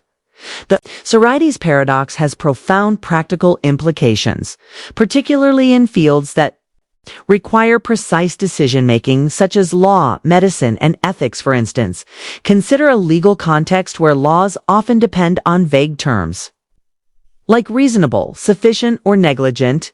The ambiguity inherent in these terms can lead to borderline cases where it is unclear how the law should be applied. The Sorites paradox highlights how small, incremental changes like the number of grains of sand can lead to significant consequences in such cases in medical ethics. The paradox can emerge in end-of-life care decisions where terms like quality of life or terminal are often used. These concepts are not always precisely defined, and small changes in a patient's condition might not clearly indicate a shift from one category to another. This ambiguity can make it difficult for doctors, patients, and families to make informed decisions, as the criteria for what constitutes quality of life can be subjective and context-dependent. Moreover, the paradox is relevant in public policy, where decisions often depend on classifications like poverty or risk. In these cases, policymakers must draw lines based on quantitative measures. But the Sorites paradox reminds us that such lines are often arbitrary. For example, deciding who qualifies for financial aid or who is at risk from a particular environmental hazard. involves drawing boundaries that may not align with the continuous nature of the underlying conditions, the Sorites. Paradox also raises ethical questions, particularly in the context of gradualism, the idea that small changes over time can lead to significant differences in ethical discussions. Gradualism often comes into play in debates about action that seem morally permissible in isolation but could lead to undesirable outcomes when repeated or accumulated. This is sometimes referred to as the slippery slope argument. Consider the issue of honesty. Telling a single, seemingly harmless lie might not appear to have significant moral consequences. However, the paradox suggests that if we continue to tell small lies, at what point does this behavior become morally unacceptable? The paradox challenges us to consider whether there is a precise moment when a series of small, morally neutral actions cross a threshold and become unethical. This problem is also evident in environmental ethics, where small incremental actions such as pollution or resource depletion may not seem harmful on their own, but can lead to significant environmental damage. Over time, the Sorites paradox forces us to confront the difficulty of identifying when a series of seemingly insignificant actions leads to a significant ethical breach, raising mind-bending paradoxes. 37 questions about our responsibility to consider the cumulative effects of our behavior in seeking to resolve the Sorites paradox. Some philosophers and logicians have turned to alternatives to classical logic. One such approach is contextualism, which suggests that the truth value of statements about vague terms depends on the context in which they are made. According to this view, whether a collection of grains of sand counts as a heap might vary depending on factors such as the speaker's intentions, the purpose of the conversation, or the standards of the community. Contextualism allows for flexibility in reasoning. Acknowledging that our judgments about vague terms are often context-sensitive, this approach offers a pragmatic solution to the Sorites paradox by allowing for different interpretations of vague terms in different situations, rather than insisting on a single fixed boundary for concepts like heap. Another approach is perichoresis, consistent logic which allows for contradictions to coexist without leading to logical explosion, where everything becomes true in the context of the Sorites paradox. Periconsistent logic would permit the acceptance that a collection of sand grains could both be a heap and not be a heap, depending on how we interpret the terms. This approach challenges traditional notions of consistency in logic, but offers a way to navigate the paradox without forcing a definitive resolution. The Sorites paradox also has implications for artificial intelligence, AI, and machine learning, particularly in the development of algorithms that must categorize data or make decisions based on vague criteria.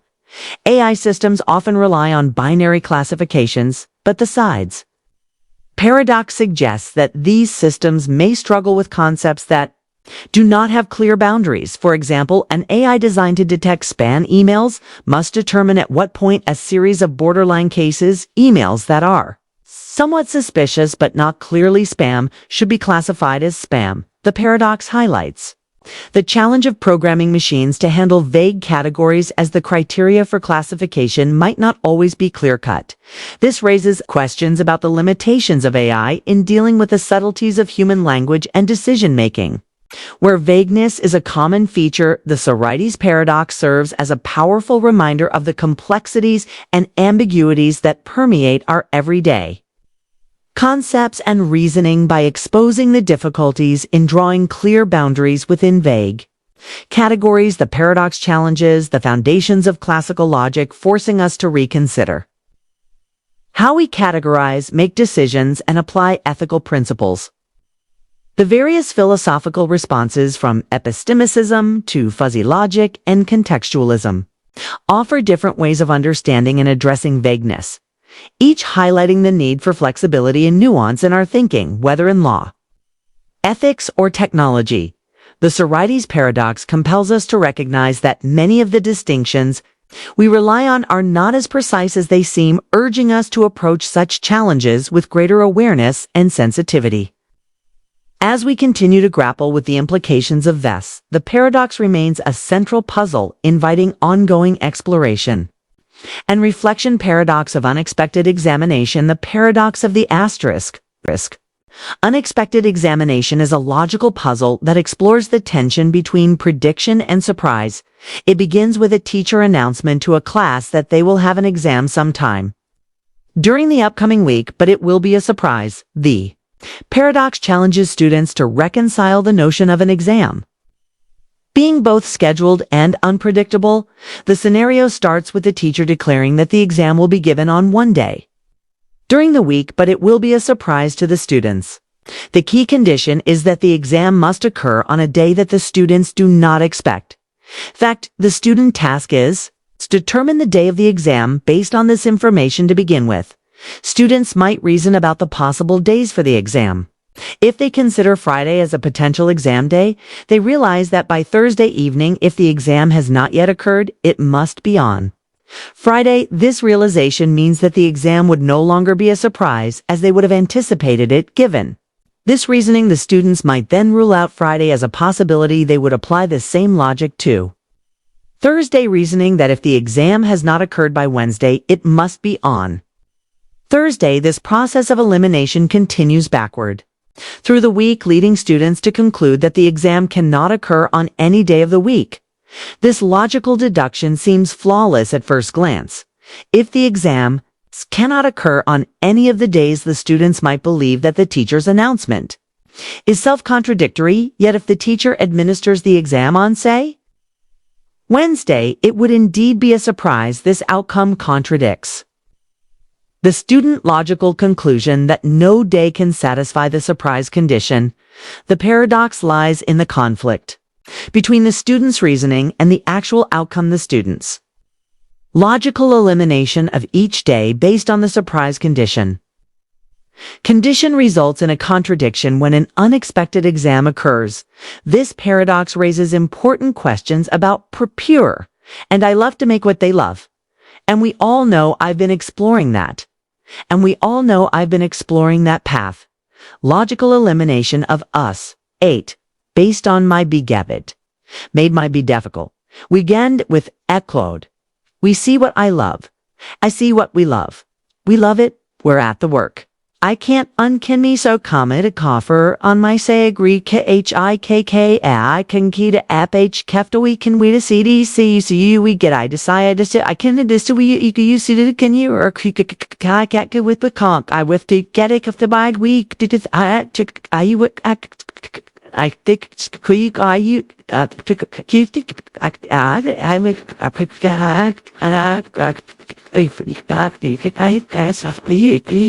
how we understand prediction and surprise, particularly when faced with conditions that seem to preclude the very event they are meant to describe. The essence of the paradox of the unexpected examination is to explore the limitations of our logical reasoning when applied to scenarios involving both predictability and surprise. It challenges our intuitions about how we predict events and how those predictions intersect with the notion of an unexpected occurrence. In this paradox, the logical process of elimination leads to a conclusion that seems to be at odds with the actual outcome, providing a compelling insight into the complexities of prediction and expectation.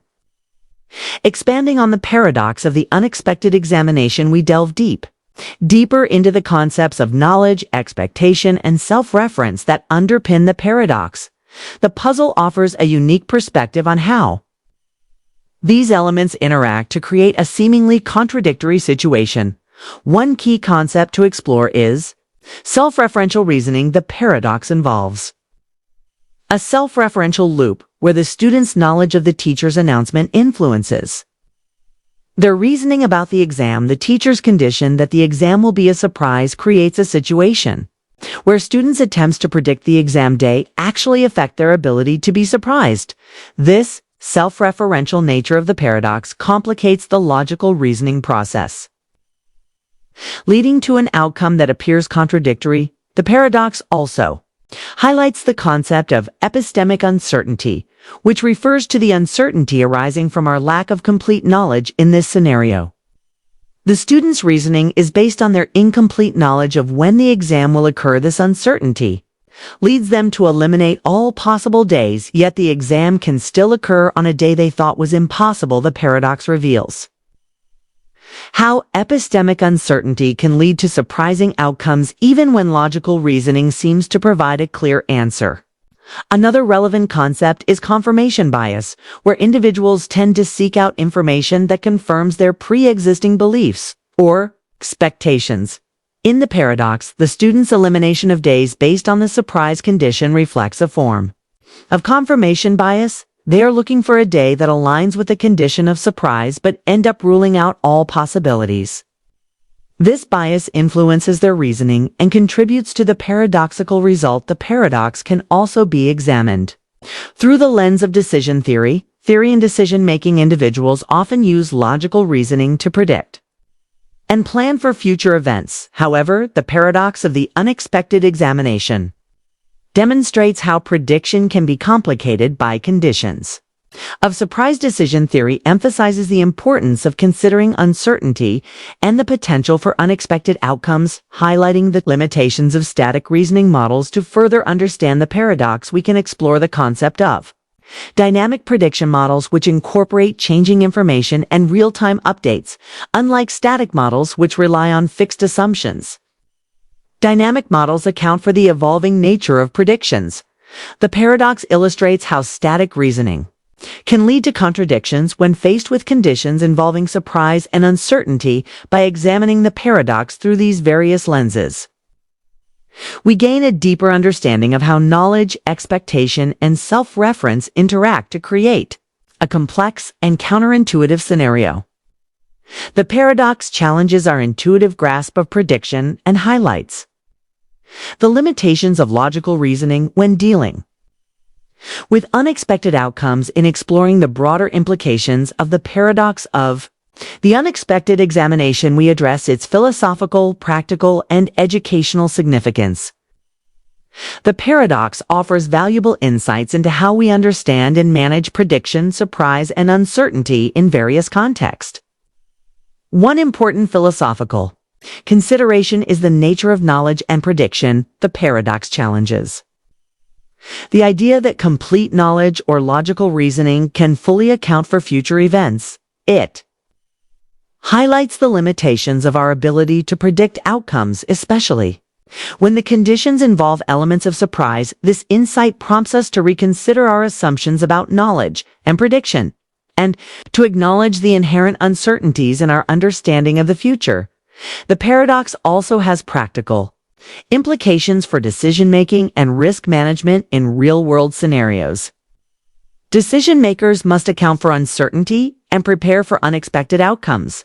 The paradox of the unexpected examination illustrates the challenges of managing expectations and preparing for surprises. It underscores the importance of being adaptable and open to unforeseen events, even when logical reasoning seems to provide a clear picture. In the field of education, the paradox raises questions about the use of surprise assessments and their effectiveness. While surprise exams can motivate students and test their preparedness, the paradox prompts educators to consider how to balance surprise with clarity and fairness in evaluation.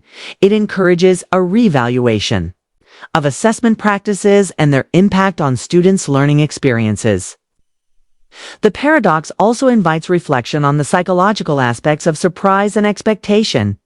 Our expectations shape how we perceive and respond to events. The paradox of the unexpected examination demonstrates how our models and expectations can influence our experiences of surprise. This insight has implications for understanding human behavior and how we manage our expectations in various contexts. Finally, the paradox serves as a reminder of the intricate nature of logical reasoning and its limitations. While logical frameworks can provide valuable insights, they are not always equipped to handle scenarios involving surprise and uncertainty. The paradox challenges us to recognize the boundaries of logic and to explore alternative approaches for understanding and managing Unexpected outcomes. In conclusion, the paradox of the unexpected examination provides valuable insights into prediction, surprise, and knowledge by examining the paradox from philosophical, practical, and educational perspectives. We gain a deeper understanding of how we approach and interpret unexpected events. The paradox serves as a reminder of the complexities and limitations of logical reasoning and the importance of being prepared for surprises in various aspects of life. Hempel paradox. Hempel paradox, or the paradox of the ravens, provides a compelling exploration of how we understand and interpret evidence in relation to hypothesis at its core.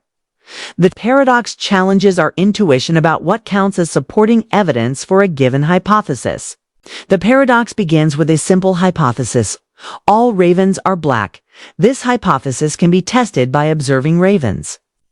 If we see a raven and it is black, this observation supports the hypothesis, but the paradox deepens when we consider the implications of observing non-ravens. According to classical confirmation theory, evidence should confirm or disconfirm a hypothesis.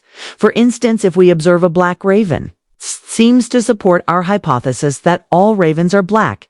This is straightforward and aligns with our expectations. However, Hempel's paradox introduces a twist. It suggests that not only does observing a black raven support the hypothesis, but so does observing an object that is not a raven and is black, such as a black cat or a black car. This is because observing a non-raven that is black does not contradict the hypothesis and therefore indirectly supports it. The paradox becomes even more intriguing when we consider observations that are not black. For example, observing a green apple, an object that is neither a raven nor black, should, according to the paradox, also support the hypothesis that all ravens are black. This seems counterintuitive, as observing a green apple has no direct relation to the color of ravens. To understand why this is the case, we need to delve into the logic of confirmation theory. The paradox is based on the idea that confirming a universal statement like all ravens are black involves finding evidence that is consistent with the statement. A green apple does not contradict the hypothesis, and therefore, according to the principles of confirmation theory, it adds some support to it. This counterintuitive result challenges our understanding of how evidence works. It forces us to reconsider how we think about the relevance of observations in supporting or refuting hypothesis. It also highlights the complexities involved in logical reasoning and the interpretation of evidence. In the next part, we will analyze the philosophical and logical implications of Hempel paradox. We will explore how it affects our understanding of evidence and confirmation, and consider examples and counterexamples that help illuminate the paradox. Part 2. To fully grasp Hempel paradox, we need to delve into its philosophical and logical implications. The paradox challenges our traditional notions of evidence and raises questions about the nature of confirmation.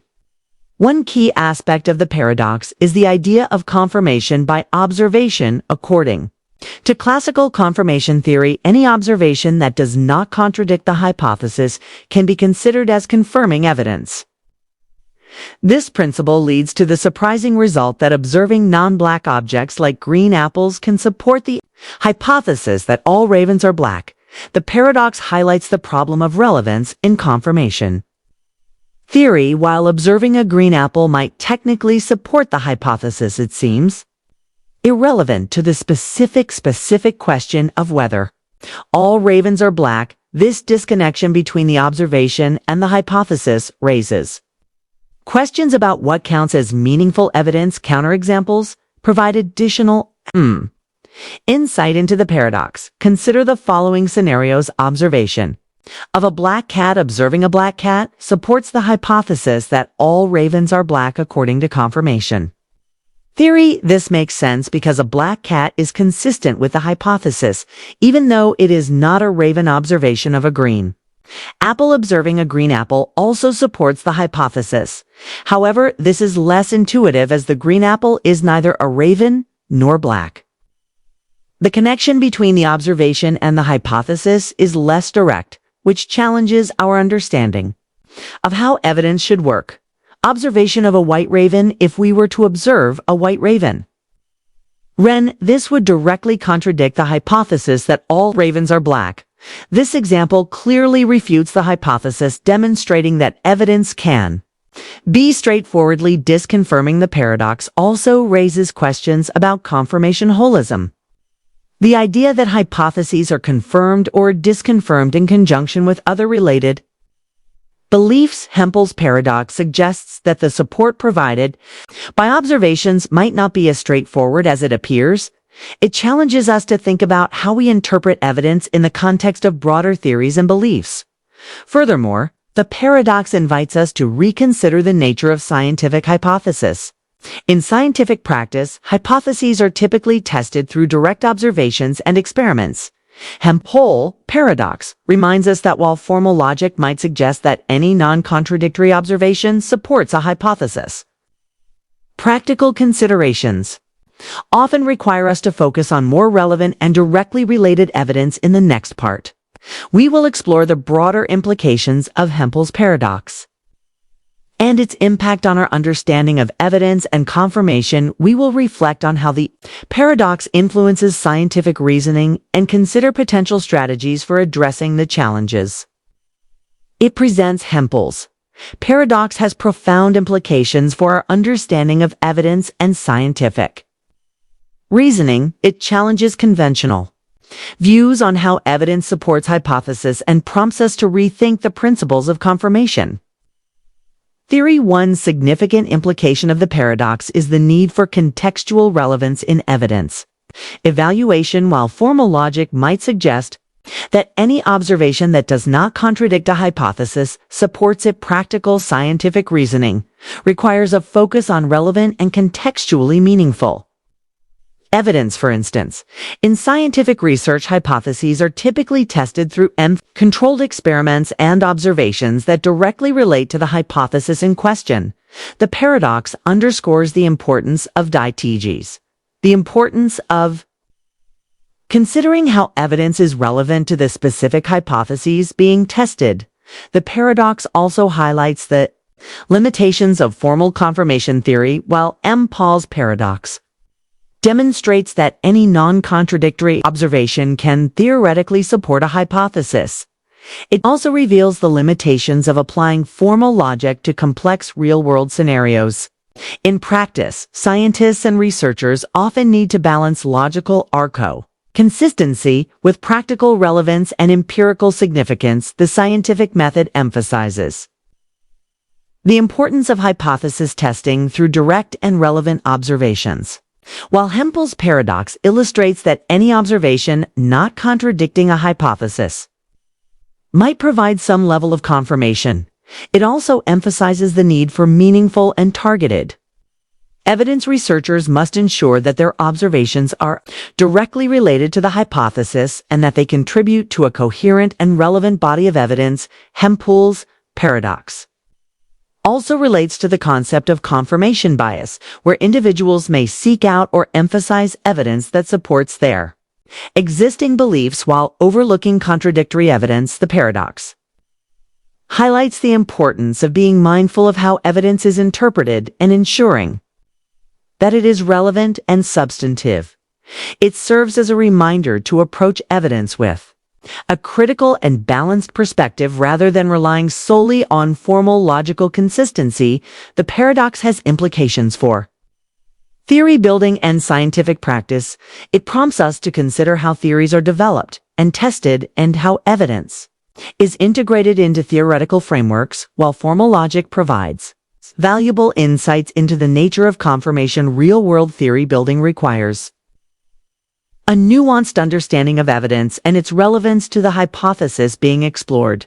In summary, Hempel's paradox challenges our intuitive understanding of evidence and confirmation. It highlights the complexities involved in evaluating evidence and underscores the importance of contextual relevance in scientific reasoning. By reflecting on the implications of the paradox, we can gain a deeper appreciation for the nuances of evidence evaluation and the principles Underlying scientific inquiry, paradox of hanging, the paradox.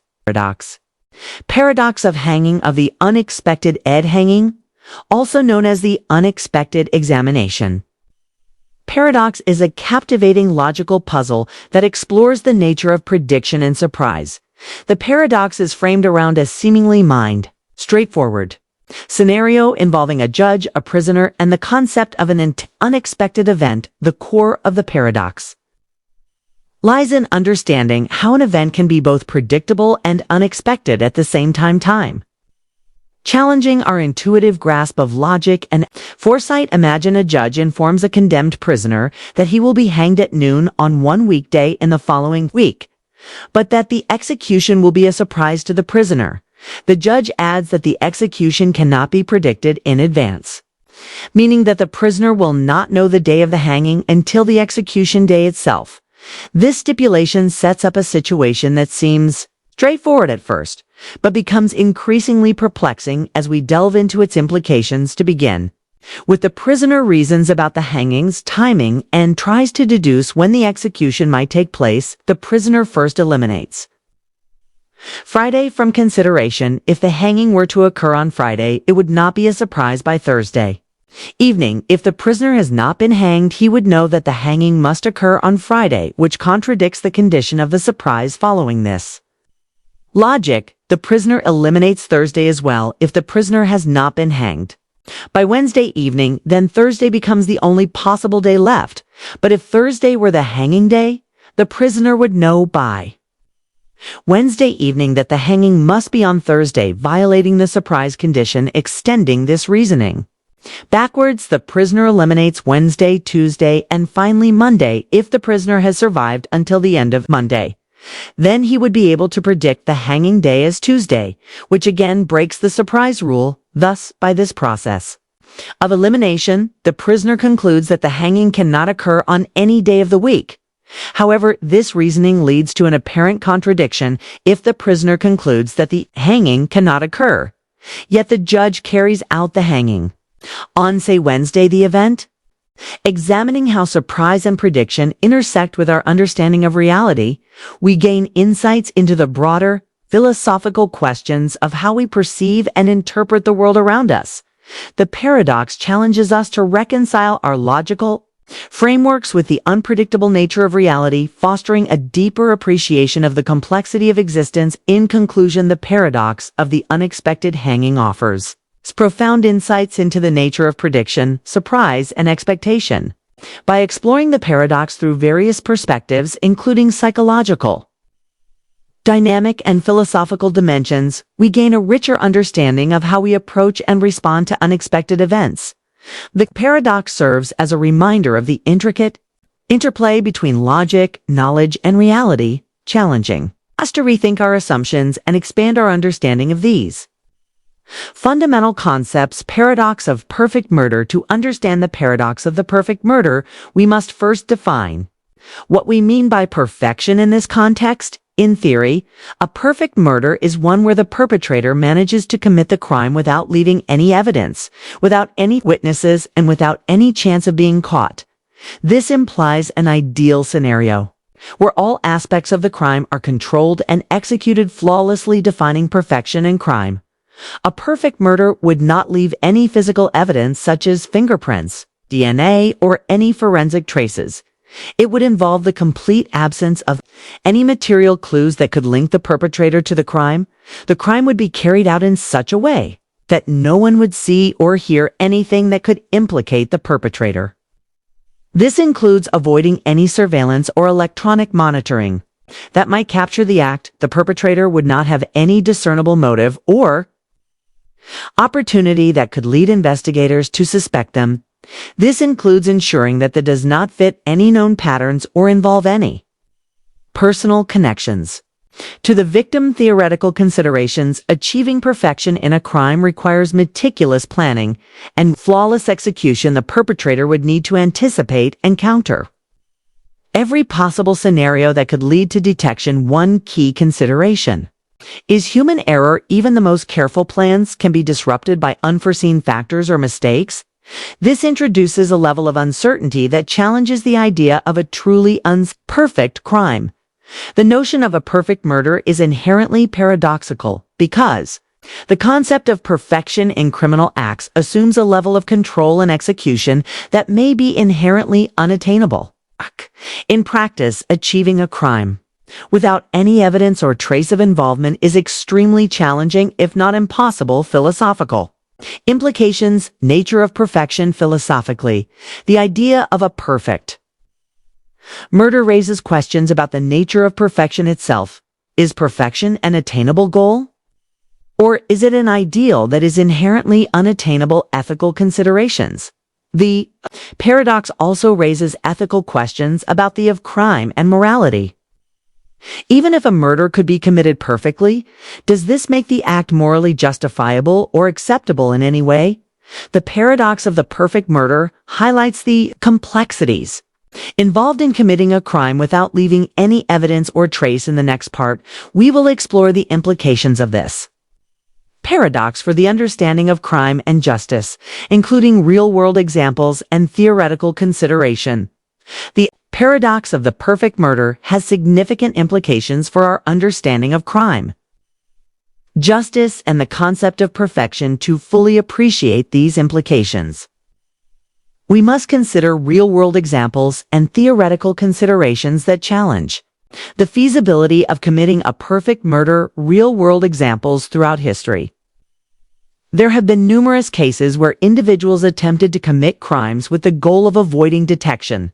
Some infamous cases include the so-called perfect crimes that have garnered significant media attention. However, in many of these cases, what was initially thought to be a perfect crime eventually unraveled due to unforeseen evidence or investigative breakthroughs. Advances in forensic technology and investigative techniques have made it increasingly difficult to commit a crime without leaving any evidence. Modern tools such as DNA analysis, digital forensics, and surveillance technology have significantly reduced the likelihood of achieving a perfect murder. Even seemingly minor evidence such as digital footprints or trace materials can be crucial in solving a crime. Theoretical considerations.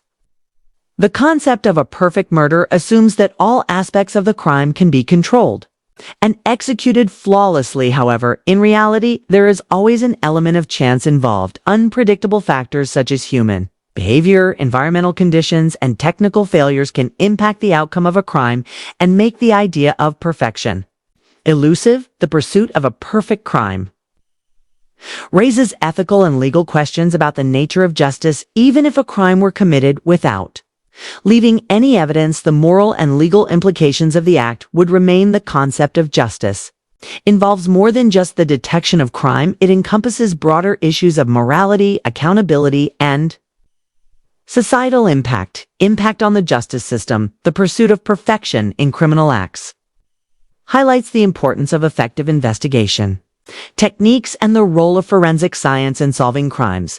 The justice system continually evolves to address new challenges and incorporate advanced methods for detecting and solving crimes. The paradox also influences legal philosophy and the understanding of culpability. It challenges traditional notions of how justice should be administered and raises questions about the nature of guilt and responsibility.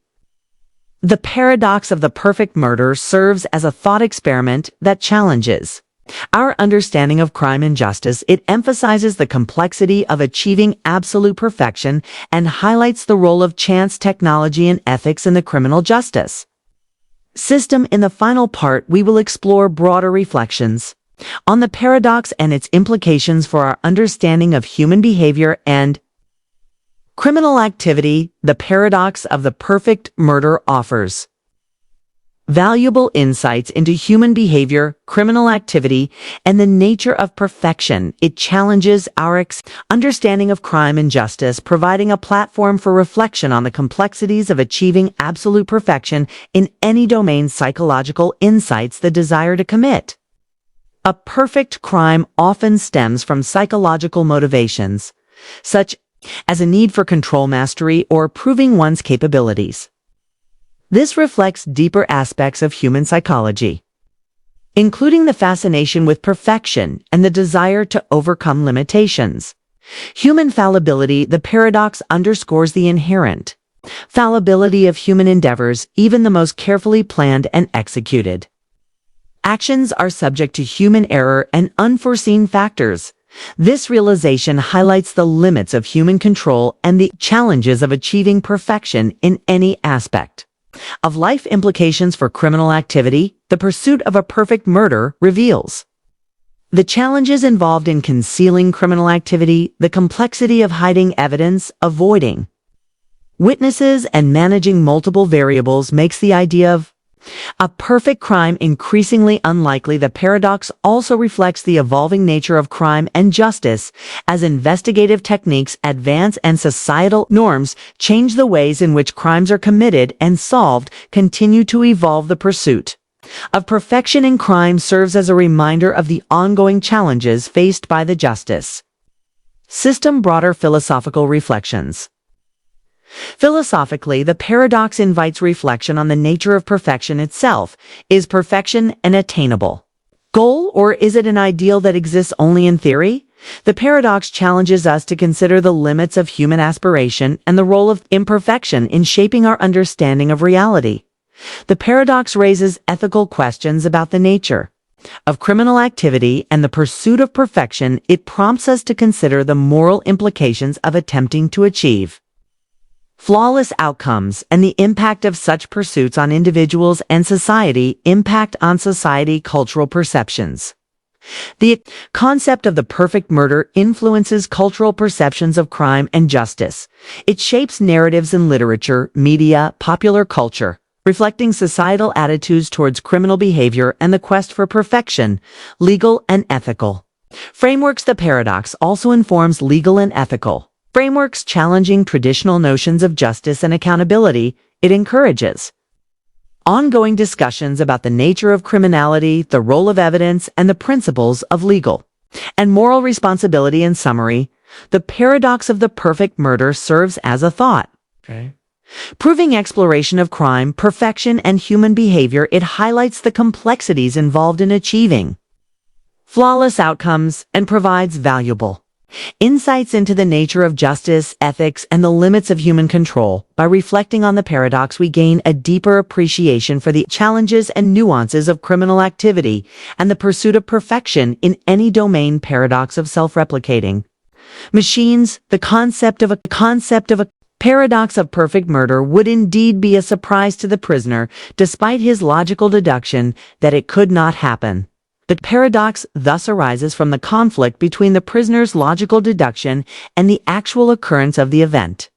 On one hand, the prisoner has reasoned that the hanging cannot occur because of the surprise condition. On the other hand, if the hanging does take place on a day that the prisoner has ruled out, it will be a genuine surprise, revealing a fundamental flaw in the prisoner's reasoning. This paradox taps into deeper philosophical questions about prediction and knowledge. It challenges the concept of what it means to predict an event and how surprise can coexist with logical deduction. The prisoner's logical elimination of each day based on the condition of surprise demonstrates a type of reasoning that seems flawless, but ultimately fails to account for the actual outcome. This illustrates how certain logical frameworks might lead to seemingly contradictory results when applied to specific conditions. In essence, the paradox of the unexpected hanging invites us to question the nature of surprise and the limits of logical prediction. It underscores the complexity of understanding events that are described as both predictable and unexpected, reveal in the intricate interplay between knowledge, expectation, and actual outcomes. To further explore the paradox of the unexpected hanging, we need to delve into the nature of logical reasoning and the conditions under which surprises can occur. One key aspect of this paradox is the concept of self-referential statements and how they influence our understanding of prediction. The paradox challenges us to consider how self-referential reasoning can lead to apparent contradictions. The prisoner's reasoning process is a form of self-referential. The prisoner creates a loop of reasoning that ultimately undermines the very condition He is trying to satisfy the element of surprise. This type of reasoning is central to the paradox as it highlights the tension between deductive logic and the inherent unpredictability of certain outcomes. To better understand the paradox, let's examine it through the lens of epistemic logic. The study of knowledge and belief in epistemic logic. We often encounter scenarios where the knowledge or beliefs of individuals can lead to surprising or counterintuitive outcomes. The paradox of the unexpected hanging exemplifies how the prisoner's knowledge or lack thereof about the timing of the hanging interacts with the concept of surprise. T1. Consider the situation where the prisoner is informed of the hanging but lacks any specific information about the exact day. The prisoner's attempt to deduce the day through logical elimination reflects a form of predictive reasoning where the individual tries to anticipate an outcome based on given conditions. However, this type of reasoning can lead to paradoxical results when the conditions themselves involve elements of uncertainty or surprise. The paradox can also be related to goals incompleteness theorems, which address the limitations of formal systems and their ability to prove certain statements. God's theorems suggests that within any sufficiently complex formal system, there are true statements that cannot be proven within that system. Similarly, in the paradox of the unexpected hanging, the prisoner's logical system for predicting in the hanging day is incomplete. The system fails to account for the possibility that the hanging could occur on a day previously ruled out, demonstrating a limitation in the prisoner's deductive approach. Another useful concept is game theory, which examines strategic interactions and decision-making in game theory. The prisoner's situation resembles a game with specific rules and constraints. The judge's announcement sets up a game where the prisoner's objective is to predict an event under certain conditions, the game's outcome. The surprise hanging illustrates how the strategic interactions between knowledge and prediction can lead to unexpected results. Exploring the paradox through these various lenses reveals the complexity of understanding surprise and prediction. The interplay between logical reasoning, epistemic knowledge, and game theory highlights the multifaceted nature of the paradox and its implications for our understanding of how we approach predictions and expectations. Ultimately, the paradox of the unexpected hanging invites us to reflect on the nature of knowledge and prediction. It challenges us to reconsider how we understand events that involve elements of surprise and to recognize the limitations of logical reasoning when dealing with such events. By examining the paradox from different perspectives, we gain a deeper appreciation of the intricate relationship between logic, knowledge, and unexpected outcomes. To fully appreciate the implications of the paradox of the unexpected hanging, we should consider how the paradox impacts our broader understanding of surprise and expectation. This paradox not only challenges our intuitions about prediction, but also offers insights into how we process and respond to unexpected events. One interesting aspect to explore is the idea of psychological surprise. The paradox highlights that an event can be genuinely surprising even when it seems logically predictable. This notion of psychological surprise is different from mere logical unpredictability. Psychological surprise involves an emotional and cognitive reaction to an event that defies our expectations or mental models. In the context of the paradox, the prisoner's psychological response to the surprise hanging underscores how emotional reactions can differ from logical predictions. Another relevant concept is the idea of dynamic prediction models in real-world scenarios. Prediction models often account for changing information and evolving conditions. The paradox of the unexpected hanging demonstrates the limitations of static prediction models that do not adapt to new information or unexpected outcomes. Dynamic models, which incorporate real-time feedback and adjustments, offer a more nuanced approach to prediction and surprise, addressing some of the challenges highlighted by the paradox. The paradox also prompts reflection on the nature of expectation management in various contexts, from personal decisions to organizational strategies managing expectations is crucial for achieving desired outcomes and preparing for potential surprises.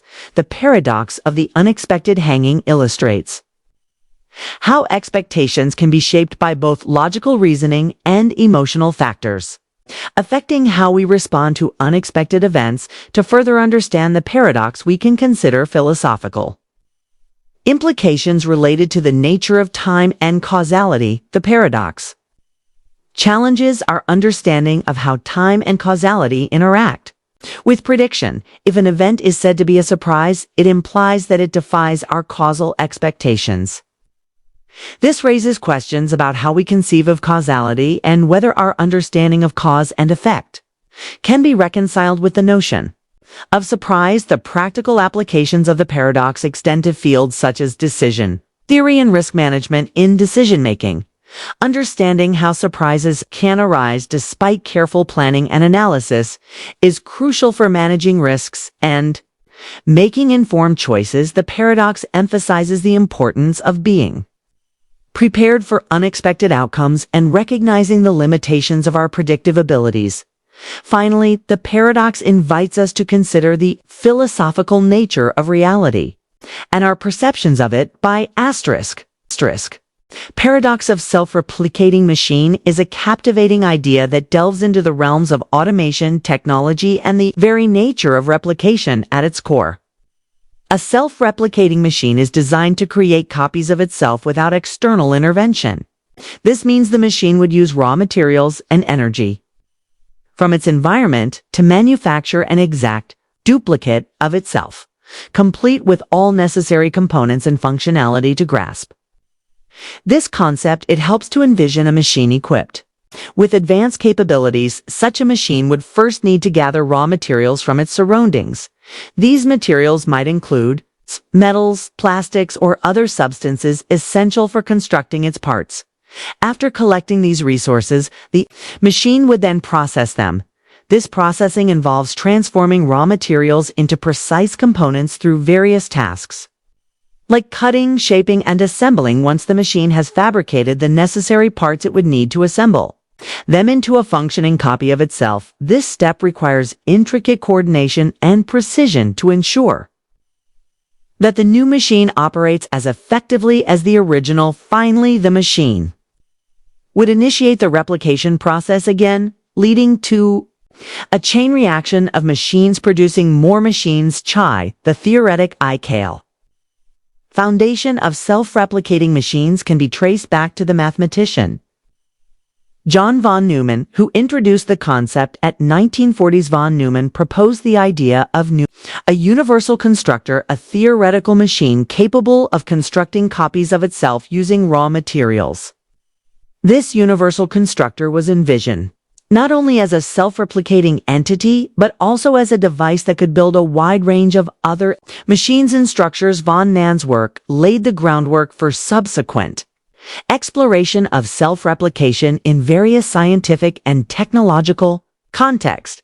In practical applications, the idea of self-replicating machines has sparked significant interest, particularly in fields like nanotechnology and space exploration. For example, in space missions, self-replicating machines could potentially be used to build spacecraft or habitat using resources found in space.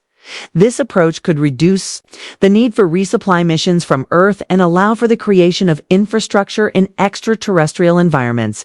Nanotechnology also explores self-replication at a microscopic scale.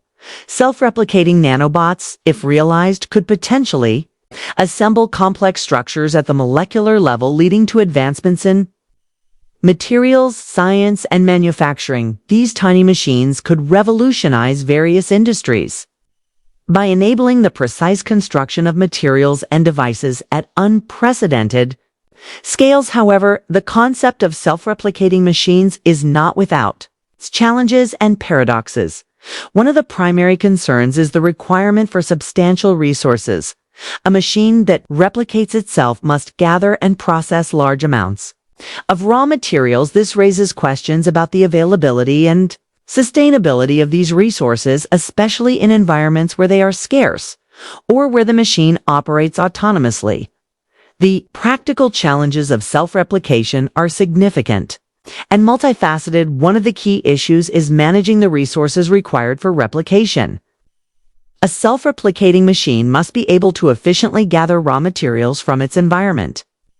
This involves not only obtaining the materials, but also processing them into usable components. The efficiency of this process directly impacts the machine's ability to replicate itself effectively. Another major challenge is the potential for uncontrolled replication. If a self-replicating machine were to malfunction, or if its replication process became unregulated, it could lead to a rapid and uncontrolled proliferation of machines.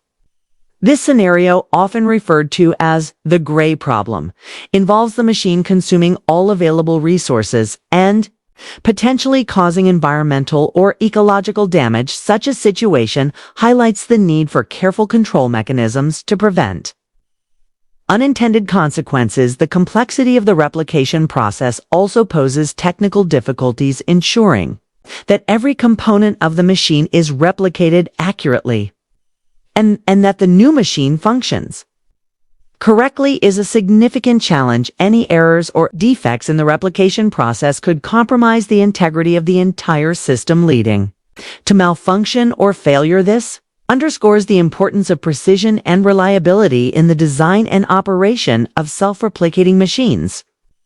The implications of self-replicating machines extend beyond technical challenges. They raise philosophical, and ethical questions about the nature of replication and automation. If machines can replicate themselves perfectly, what does this mean for human involvement in manufacturing and production? The ability to create machines that can reproduce autonomously could transform our understanding of labor, creativity, and innovation. Moreover, the concept of self-replication invites reflections on the limits of automation and the role of human oversight as machines become more capable of autonomous functions, including replication. The balance between human control and machine autonomy becomes increasingly important. The potential for machines to act independently raises questions about accountability and responsibility in the context of advanced technologies. The paradox of self-replicating machines also influences our understanding of technological progress and its consequences. While the ability to create machines that can replicate themselves offers exciting possibilities, it also requires careful consideration of potential risks and ethical implications. The challenge lies in harnessing the benefits of self-replication while mitigating potential drawbacks and ensuring the technological advancements align with societal values and goals. The paradox of the self-creating machine offers a rich field for reflection on the broader implications of technological advancement as we consider the potential and challenges of self-replicating machines. Several key themes emerge that warrant further exploration. One significant theme is the relationship between technology and resource management. The idea of self-replicating machines underscores the importance of efficient resource utilization and sustainability in practical applications. Ensuring that machines can replicate themselves without depleting resources or causing environmental harm is crucial. This involves not only technological innovation, but also careful planning and management to balance the benefits of replication with responsible stewardship of resources. Another theme is the impact of self-replication on societal structures and labor. The ability of machines to replicate themselves autonomously could transform industries and economies, potentially reducing the need for human labor in certain sectors. This raises questions about the future of work, economic inequality, and the role of human creativity and innovation in an increasingly automated world. As machines take on more complex tasks, it is essential to consider how these changes will affect individuals and communities. The philosophical implications of self-replicating machines also invite reflection on the nature of perfection and autonomy. The pursuit of perfect replication challenges our understanding of what constitutes flawless performance and raises questions about the limits of human and machine capabilities. It also prompts us to consider the ethical dimensions of creating machines with the power to replicate themselves and the responsibilities that come with such advancements. Looking ahead, the development of self-replicating machines holds the potential for significant breakthroughs in various fields, including manufacturing, space exploration, and material science. However, achieving this potential requires addressing the technical, ethical, and philosophical challenges associated with self-replication. As technology continues to advance, it is crucial to approach these developments with a thoughtful and balanced perspective, ensuring that innovations align with broader societal goals and values. In conclusion, the paradox of the self-replicating machine serves as a thought-provoking exploration of technology replication and automation. It challenges our understanding of resource management, labor, and the limits of perfection by examining the potential and challenges of self-replicating machines. We gain valuable insights into the future of technology and its impact on society. Paradox of ruler. The paradox of the ruler is a thought-provoking philosophical problem that explores the nature of authority, decision-making, and the limits of rationality at its core. This paradox challenges our understanding of how rules and decisions are made, especially when considering the role of a ruler or authority figure. To begin, imagine a hypothetical scenario where a ruler is tasked with making a decision that impacts their domain. The paradox arises from the complexities involved in this decision-making process and the implications of the ruler's authority. The paradox explores the tension between the ruler's role and the nature of their decisions, questioning whether it is possible for a ruler to make decisions that are truly autonomous and rational. The paradox of the ruler can be illustrated through various examples. One common illustration involves a ruler who must decide between two conflicting policies or courses of action. The decision may require the ruler to weigh different factors, such as the welfare of their subjects, economic considerations, and personal preferences. The paradox lies in the challenge of making a decision that is both rational and consistent with the ruler's role. For instance, consider a ruler who must choose between two policies, one that benefits the majority of the population but requires significant sacrifices from a minority, and another that benefits the minority while imposing costs on the majority. The ruler's decision must balance these competing interests and align with their responsibility to act in the best interest of their domain. One key aspect of the paradox is the idea of rationality. Rationality involves making decisions based on logical reasoning and evidence. However, the ruler's decision-making process may be influenced by various factors, including personal biases, political pressures, and the need to maintain authority. This raises questions about whether the ruler can truly make a rational decision in the face of these influences. Another important element is the concept of authority. The ruler's authority is derived from their position and the power granted to them by their role. This authority enables the ruler to make decisions on behalf of their subjects. However, the paradox questions whether this authority is sufficient for making mind-bending paradoxes. 59 decisions that are genuinely rational and just. If the ruler's authority is based on certain assumptions, ions, or limitations, it may impact their ability to make unbiased decisions. The paradox also highlights the challenge of decision-making in complex situations. In real-world scenarios, rulers and leaders often face multifaceted problems that cannot be easily resolved through straightforward reasoning. The need to consider multiple factors and potential consequences adds to the complexity of decision-making, raising questions about the feasibility of achieving rationality in such context.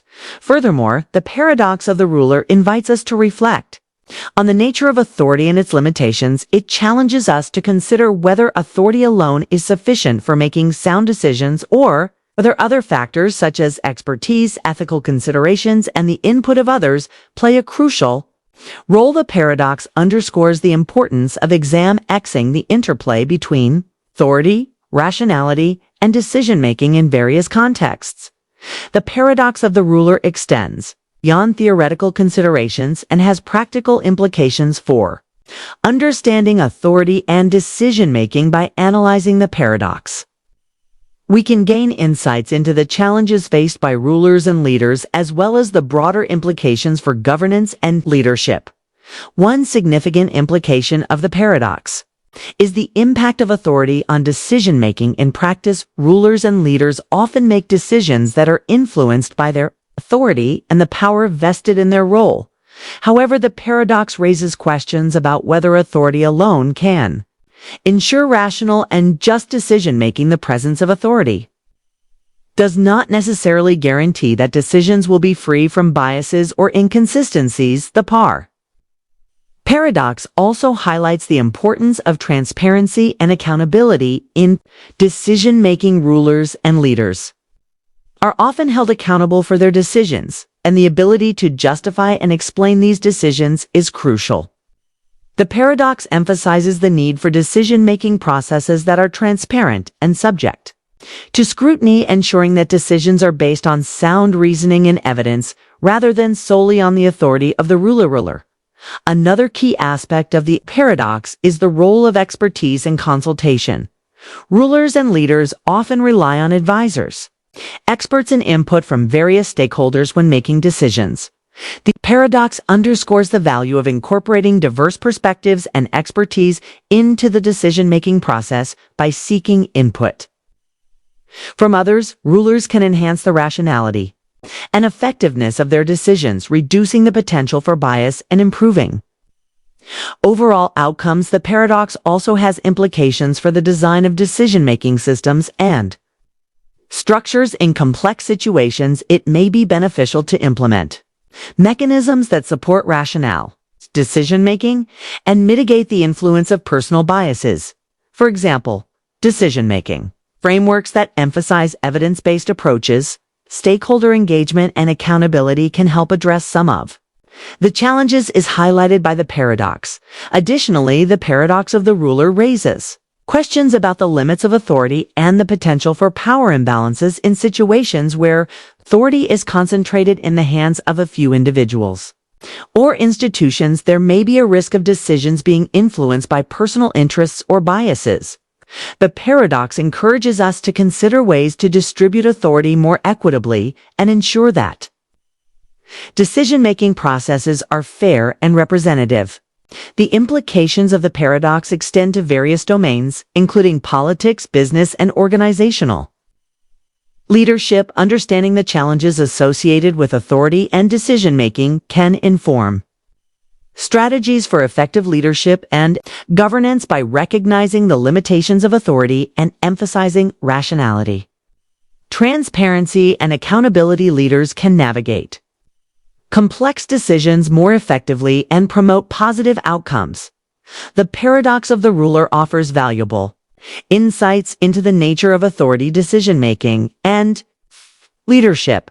By examining the paradox, we can explore broader reflections on the role of authority in shaping decisions and the challenges associated with rational decision-making. One important reflection is the relationship between authority and ethical decision-making. The paradox prompts us to consider how ethical principles and values intersect with the exercise of authority. Leaders and rulers have a responsibility to make decisions that align with ethical standards and promote the well-being of their subjects.